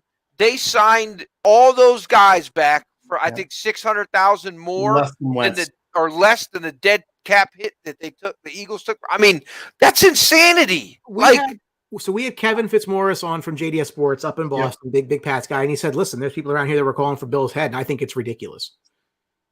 And again, Tom doing what he did in Tampa Bay is all time great. Look, I took the Chiefs in the game. That cost me a couple shekels, neither here nor there. Made me quite a few shekels. I was more than happy about it. It wasn't the first time, and it sure as hell is not going to be the last. Mike has, I think Mike is looking too far in the future for my liking. And I've said this before and I'll say it again. The fact that Tampa Bay has their first round pick this year is nonsense. The fact they had last year's first round pick and it worked out. You ready for this? Nonsense because if I can improve my roster right now in this window in which I have Tom Brady, I'm going to do that. And I'm not going to worry about when Tom Brady's gone because the hell do I care? My fans are going to be like, oh, you got to win it. Listen, we chat Tom Brady. Screw you. Buy the tickets. Like, it's not like nobody cares. This is only the second time in 18 years since the Bucs made the Super Bowl last time that they're picking out of the top 10. What I'm saying, it's the same conversation I have. It's about Green Bay. Unbelievable. Right? Tampa Bay and Green Bay are very, very similar situations right now. To me, zero idea why, number one, why are we drafting people that aren't going to play when I have Aaron Rodgers for this much time left? And the day that Aaron Rodgers retires, I don't care anymore. Like, we'll just start over because we did everything we could. You don't think the Browns, they could have not franchised Godwin, offered the Browns a number one for OBJ, and imagine Mike Evans, OBJ on. I mean, who do you cover? Who do you double team? Yeah. And Tom Brady, guarantee you, OBJ gets his numbers with Tom Brady. I promise you that. Yeah, the guy won a Super Bowl with Jabbar Gaffney, so he could get it. You get what I'm saying? Like, I mean, the guy makes wide receivers money. He just does. I mean, yeah, I agree with you. They shouldn't have had a first round pick. It is kind of, I understand kind of this year because they're backloading a lot of contracts, but I feel like you're living in the future and you need to live in this moment right now. Like, you got a 2 to 3 year window where you guys could win. You could maybe be the first three-peat ever. Yeah. Like, and you got everybody locked up. You don't got to worry about it. We talked about it before, Alex, because you're coming from, the Cleveland franchise. We're kind of in the same boat for a while. I just don't – I hate that mentality that, you win it now and you live in the moment and you move on from there. But I want my team to be competitive moving forward. I want to wake up every year not being the doormat that I was for years and years and years. And games and stuff. I want to be competitive every year. That's I the get that, but I'll tell you right now, any other franchise would trade if you could win 3 in a row, which has never been done. Yeah, you could go 0-16 for 3 years after that. They wouldn't care because you're in history. You're immortalized. Yep. No other franchise ever done that. Mike and I differ here. I'd rather be the Marlins than the Jazz. I'd rather be the Marlins. Give me my rings. The rings last forever. No, I agree with you 100%. I would rather win. The Jazz were there every year. They make the playoffs every year, and they go absolutely nowhere when they get there. Yeah, and they get to the finals, and then they play Michael Jordan, and they lose every year. Like, what's the point? I played in the finals? Who cares? Listen, I guarantee you Karl Malone would trade something to have a ring. I have been known to say that I would wipe out 97% of the world's population for a Stanley Cup, and I stand by that commentary. Jesus. I've been chasing that high that I got when I was 10, and I'm 37, and that's not that to me. That would be the greatest thing. That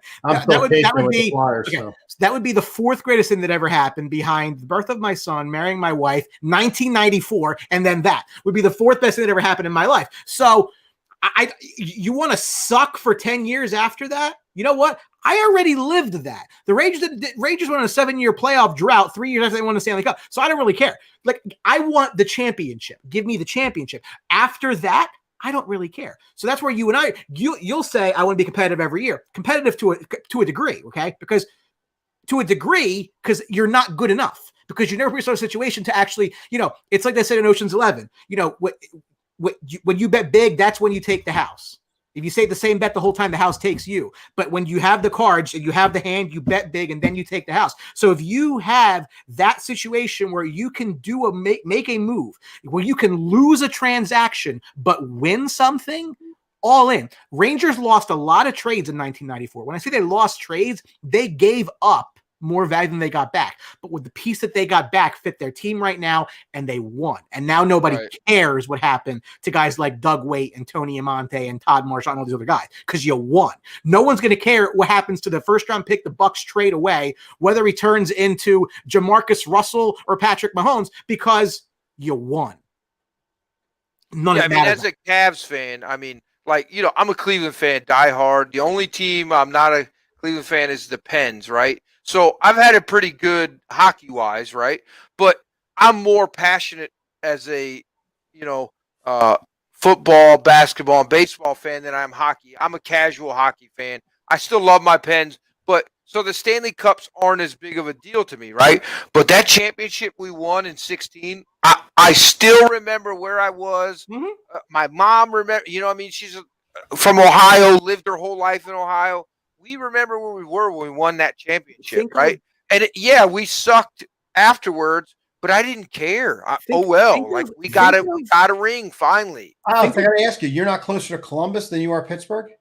So remember, I'm 40. Remember, you know what I mean? Yeah, Columbus has been, 15 years? Right. We had the Lumberjacks, right? Which was a semi-pro team, which I was all in for, a Lumberjack guy, right? But Pens were my team, even though I hate Pittsburgh to the T, to the core as far as, the Steelers. That's funny. But I just didn't have a choice because, you know what I mean? Like, as a hockey fan, you got to go with whatever was the closest. So, no, you're right.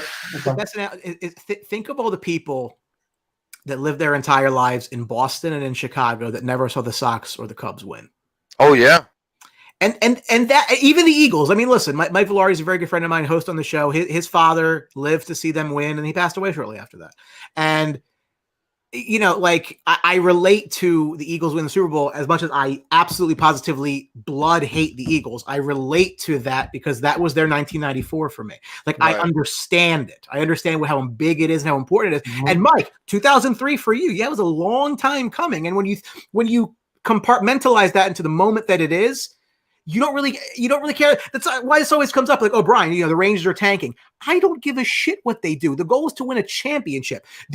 And to go back to my central point that I started the show with, the 49ers could have lost 3 more games this year and had the 3rd pick without trading anything. They would have not lost any capital whatsoever. Alex Croghan, who is going to be on Diamond Cutters this Thursday, who's a big Padre guy. So the Padre fan says you go all in. I don't do anything short of my firstborn for a ring. And think of it, San Diego. Well, they did this year finally. Living because I just came from San Diego. Obviously, I was a Padres secondary fan because I support my local teams wherever I'm stationed, right? And I was like, every year, you guys got talent coming. Your farm system's so great. Yeah. Trade some of that, get some players, win now, and finally they did it. Of course, I'm not there to see it, but it's it's exciting. You go back to '98 for them. They ran into a buzzsaw on the Yankees. Like that's and those teams that had Tony Gwynn and great play. They were competitive for a while. It never got them anywhere. Yep. I know we've kind of devolved into this whole topic we talk about, but I think that it's true. And I think we as sports fans have been marketed this be competitive every year. Too many teams make the playoffs. So making the playoffs to me is not this grand, accomplishment because there ain't going to be no more New Englands. I hate to break it to everybody. There will not be. Why? I'll give you one reason why. Cam Newton stinks. He stinks, Alex. Listen, I'm a big Cam Newton fan, right? I was a huge Cam Newton. What happened to you? Just wait. You're doing so well tonight. What happened? He's very talented. I like the quarterback. God. Stop. Listen, the Cam Newton you see now is not the Cam Newton that it used to be. That injury, that illegal hit that he took, which destroyed his shoulder, forever changed his career. If you look, he cannot push the ball down the field like he used to. It does not have the same zip, right? And I still feel like he's in shell shock where he's worried he's going to get hit again. I truly believe that. You watch him, he wants to run right away. It's like watching Michael Vick early in his career. But Cam was not a run-first guy before. You look at his MVP year and the years leading up, even though, they weren't amazing like his MVP year, he would throw the ball. He would work through his progression. Now the dude just wants to get out of the pocket and get out of there. Right. The problem is he's got pizza boxes for feet. He can't run anymore. And he can't throw either. How many guys is he hitting in his ankles and stuff? But if you look back, first of all, that quarterback year was putrid when he got drafted. But if you go back to me, and I've always said this, is whether you like him or not, he only had like one good year in the league, and I think that was more the outlier. 2017, like he was what he was prior. I mean, the MVP year was the MVP year, and I'm not taking anything away from him, but because everything else is like just average, like that's always going to be the outlier. So like do you think Lamar Jackson is the same way? I'm on record. You had to call it right now. If you had to bet a large amount of money, I don't think Lamar Jackson ever wins anything in the NFL. No, because he's a run-first guy, and there's no run-first guys in the league. Is it a Lamar Jackson problem, or is it a Ravens problem? Because you can't tell me, okay, everybody murdered Josh Allen, right? Murdered him. I told everybody how good this kid was. He got a true number one. Look what he did. Number one in almost every quarterback statistic, and then Aaron Rodgers led the rest, right? Second in MVP voting from a guy they weren't sure was going to keep the job, right? They were maybe looking for another quarterback, to all of a sudden he's amazing, right? Name a wide receiver Lamar Jackson's had that is worth a damn. Mark Andrews is his only target. And so I hear it all day because I live in Maryland and I'm near the Baltimore area. They murder this poor kid. It's just he's ultra talented. I watched this kid at Louisville tear stuff up, not just running, but throwing. The guy has a cannon. But when Hollywood Brown is your number one target, who leads the league like 3 years in a row and drop passes, what are you supposed to do? I'm of the Mark Andrews, but I'm personally just throw it to Mark Andrews. That's it. I've said this a lot, even to the Eagle fans, like the Jalen Hurts. I've said like to me that running the true dual threat, if you will, like the cold run for the quarterback, I think is going to go by the way of the Wildcat, in that like eventually it becomes something that teams just game plan for, and you can't do it anymore. So he has to get, and it might be a receiver problem. Like I'm not disputing that. Or an offensive coordinator problem, because Greg Roman, I really think, is the problem. How have you not evolved your playbook in 3 years? And that's absolutely fair. But the running, all these guys need to have less called runs. Even Kyler Murray. Like the way the called run works is when they actually have to respect you throwing the ball. Because then you're going to get an opening and you're not going to get killed every time. And then these are not running back bodies, right? And they're just not. So, you get a bad hit, and these are 9-figure deals, right? So, like at some point, you're like, maybe we shouldn't be doing that much, because if he gets a concussion or two, we're on the hook for 9 figures worth of money. That it's not really the best investment here. Yeah, I mean, you see what Patrick Mahomes does, right? He's such a lethal thrower that the sea just opens up for him, and everybody's like, he's so slow. How does he run for 40 yards? Because everybody's covering 17 wide receivers, it seems Aaron like Rodgers on the field. But he's also not a run-first guy. He runs out and he'll roll back. I mean, that's what Lamar's problem is. He'll roll out a little bit. If he sees something, bang. He doesn't look and wait for his guys to set up. Bang, he runs, and he's running all the time. And there's not a lot of quarterbacks in the league anymore that are run-first guys. And Murray's got to figure that out too, because Murray is getting the same way Lamar is, and it doesn't work because they figure you out. And like Brian said, when you run past that line of scrimmage, you're a guy that's going to get belted now. It's open season. Are a lot faster now and stronger and powerful, and they're going to hit you and hit you hard.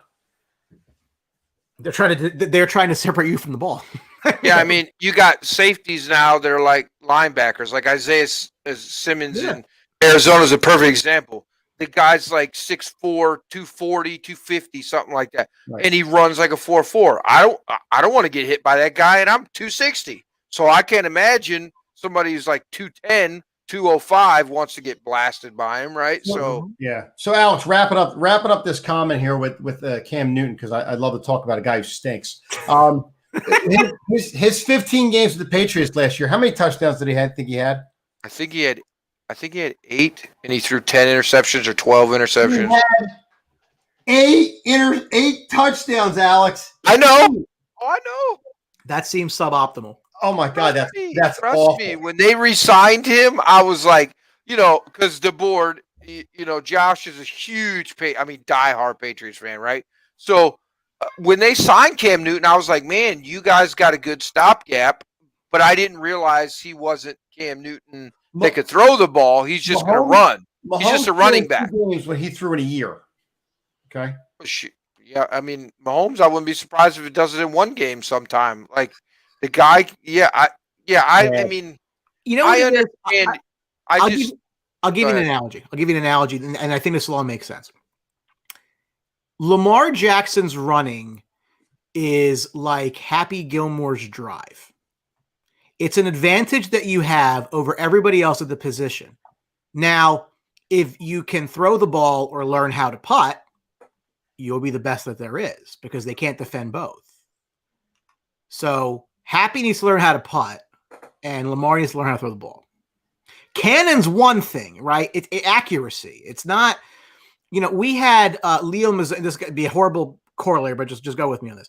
We had Leo Mazzoni on, the longtime Braves pitching coach, and he said a lot of things. A lot of what they said, what they thrived upon is 80% effort, and the location was how you get guys out. That you don't just go there and sling it and hit that high number because you're going to blow your arm out.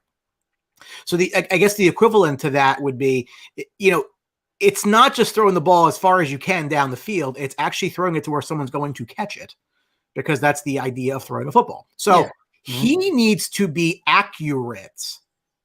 And if he becomes accurate, he is the ultimate weapon.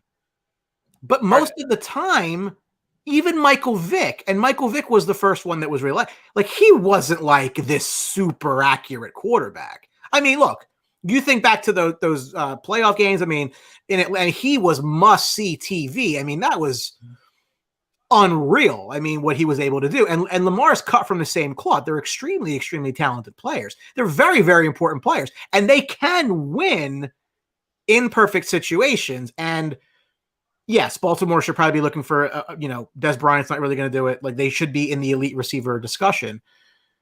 He has to not, if it's not there, just don't, my second read can't be run. I want to put this in perspective for you, okay? Lamar Jackson's last 2 years in college, right, in a different offense. This is why I tell you it's Greg Roman's issue, right? 57%, 3,543 yards in 2016. 2017, 60%, 3,660 yards. That's in 13 games. So don't tell me the guy's not accurate and he can't throw the ball. It's the offense you're putting him in, and you're not giving him weapons or time or a proper scheme to get wide receivers open. This is what frustrates me, is that if you watch the film, yes, he runs a lot. He's turned into a run-first quarterback. But his MVP year wasn't just running. The guy was throwing the ball at a very good clip and a very good percentage at that clip. They just have not evolved the offense to better his talent, right? Greg Roman is a one-trick pony. Run the ball, run the ball, run the ball. Okay, well, maybe you need a better offensive coordinator. I'm not going to dispute that. I mean, I agree that it could be helped. Lamar's making a crap ton of money. He's not going anywhere. So you got to change something. You get rid of the offensive coordinator. I mean, they're making the playoffs. It's the whole talk we had with Mike, right? I'd rather be great than good, right? I'd rather be great for a short time than good forever, right? Okay, you're making the playoffs, but you're not doing anything. Like, yeah, you beat Tennessee. He got his first playoff win. That's great. Baker got his first playoff win, and we've only been in the playoffs one time, and we got a win already. He's been 2 years, 3 years, only got one win. I mean, that's not good. That doesn't look good, especially when you're the number one seed and you lose to the wild card. Like, that's embarrassing, right? Because I think it's the scheme and the play calling. It's time to get a new offensive coordinator, and I feel bad for Lamar because he's in an unwinnable situation. I'm going to give you this because I'm just so on fire now looking at this with the whole camera. Jesus, he's still talking about Cam Newton. You've entered the part of Mike's head we're trying to say. Brian knows I hate this guy with a passion. But anyway, he does. So he threw one more touchdown than Mike Glennon in Jacksonville. Okay. Stinks, Alex. He stinks. Mike freaking Glennon. Okay. Maybe now he stinks. I agree with you. Yeah. Well, Fitzpatrick was good too back in the day. So listen, I think Fitzpatrick, unfortunately for Brian, leads them to a division title again this year. I really do. Yeah, they got a shot in that division. That division's up for grabs big time. I mean, their defense is just that good. And they added another offensive weapon. I mean, like, you know, I think they're going to be better than you think. I think they might be a 10-win team this year. I like Dak. I don't like what they paid Dak, but I think they get back on track a little bit this year. I think it's going to be Dallas and Giants. I think Dallas is terrible without Dak, but I just don't think you can eat up. I think it'll be 22 or 25% of their salary cap when he's making his large chunks of money. Well, I understand they massaged it for this year, right? So it's going to help them this year. But in the future, unless they renegotiate, you know, rework it, give him a bonus, whatever, they're gonna pay him a large chunk of their salary cap, and you just can't win that way. You're going to see in the coming years with Kansas City, they're going to lose all this talent. And what is Patrick Mahomes going to be able to do? I hear you. Look, I didn't want them to sign Dak either. I'm well noted on that. No, I wanted him to sign him. I just wanted it to be a better team-friendly deal. The contract is actually structured as good as it possibly can be structured. For the amount of money that he got. His cap number this year is lower. His cap number next year is lower. And really, that year 3 is the key, because they can rip it up going into year 4. Either side can. And the cap should be up significantly by then due to this TV deal. Sure. So, I mean, like, I understand it. I just don't – I know we're getting off the Browns here, but I'm sure we're going to be ending the show shortly. But I just don't think that he is that good. I've always said that he is more a product of look at everything they've built around him, and I get a lot of crap for it. But I say, listen, I'm not sitting here to tell you that Carson Wentz is elite. What I'm telling you is that Carson Wentz has done more with a shit roster than Dak has with a better one. So if you're trying to compare rosters of 52, I find it very hard to tell you that the Cowboys wasn't significantly better than the Eagles. Therefore, if you are a better quarterback, shouldn't you be seeing significantly better results than your counterpart on a poorer roster? And the answer has been the flip result of that. Wentz, who gets a lot of shit, took a bunch of plumbers at wide receiver, a bad coach, an overrated coach, and not much else, won a division. Now, again, I don't believe winning division is that important, but frankly, they did more than Dak did. In fact, Dak in 3 games last year, 2 years ago now, with the opportunity to put the division away, put up 9 points. Well, his defense allowed 17 to good teams. So, like, pardon me, like, if I'm not, over the moon excited, with my dick in my hand because they signed Dak Prescott, it's Dak Prescott. We go, oh, look how good. If Dak Prescott's a good quarterback, then the average quarterback stinks. That's all I'm telling you. Like, right. You can tell me, Dak's top 10. I'm not going to disagree with you. Dak's top 10. He's probably like in the 8 range. But if that's where he is, the average is pretty terrible. Right. Listen, so I'm a Carson Wentz fan. Right, I think he's going to do very well in Indianapolis, but the biggest thing, except for this year, so it's a bad year to do the comparison, but availability is your best asset to me, and for the most part, until his offensive line wore down, Dak was very durable. Right, I mean, it seems like Wentz gets hurt every year at this point, right? So I understand. I think he played every game this year. He was available for every game, whether he played it or not. But I give a slight edge to Dak in that quarterback room, very slight, ever so slight, because I do like what Dak can do, but I think he needs a lot of help. Like I said, I think you don't win because of Dak, but you don't win in spite of him either. I think he's he's better than Dilfer, right? But you just don't have the Ravens defense. You know what I'm saying? I'm better than Dilfer, so Dilfer blows. I mean, he's got a ring. Yeah. He's got a ring. Me or you could have quarterbacked that team. We would have a ring too. I mean, you're probably right. By the way, greatest Browns quarterback ever got a ring with the Dallas Cowboys. A lot of people say Otto Graham, but I think Bernie. I mean, that's in my lifetime, right? Bernie is the best Browns quarterback I ever saw in my lifetime. You don't like Baker's Brian not done with this story, but you don't like Brian Sipe? Fuck Sipe. No, I'm a Bernie Kosar fan, man. All those guys, man. I mean, that was the squad. I mean, if damn John Elway didn't screw us 2 years, I mean, I maybe have a Super Bowl.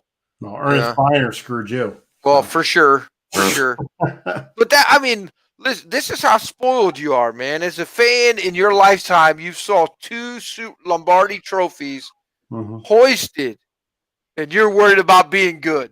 You've been great twice in your lifetime as a Browns fan. Oh my God, dude! Yeah.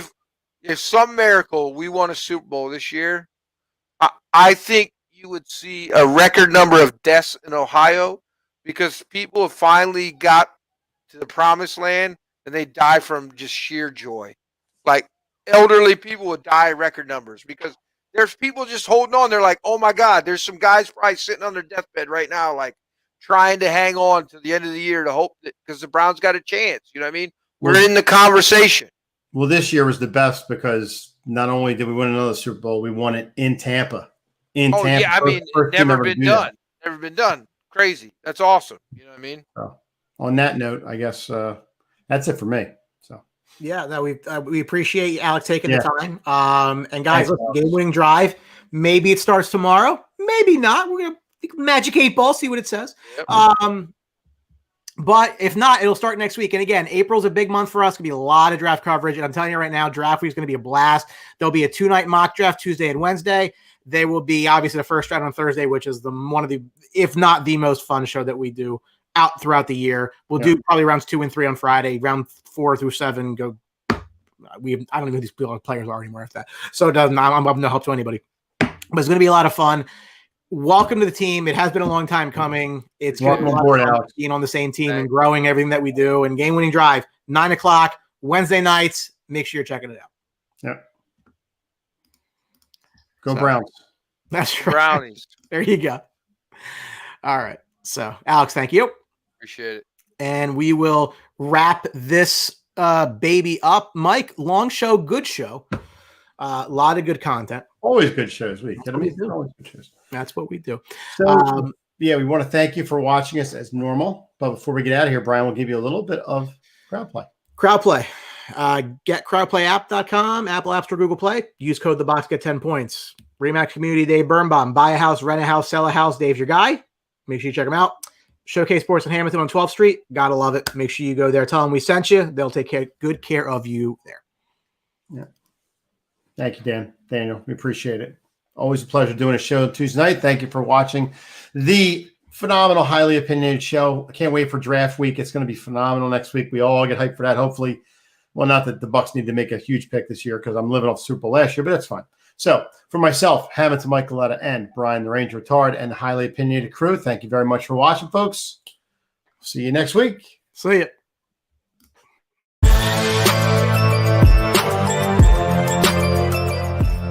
Thank you for watching this episode of the Highly Opinionated Show on the Sports Box. Please remember to follow us on all of our social media outlets. On Facebook at SportsBox Show, Twitter at SportsBox Show, Instagram at The SportsBox Show. Find us on YouTube and join Outside the Box, our Facebook sports discussion group. The Sports Box is brought to you by our sponsor, Showcase Sports in Hamilton. Showcase Sports for the elite athlete. And also our friends over at CrowdPlay. Download the free CrowdPlay app today and use promo code THEBOX at sign up for 10 free points. Thank you for joining us.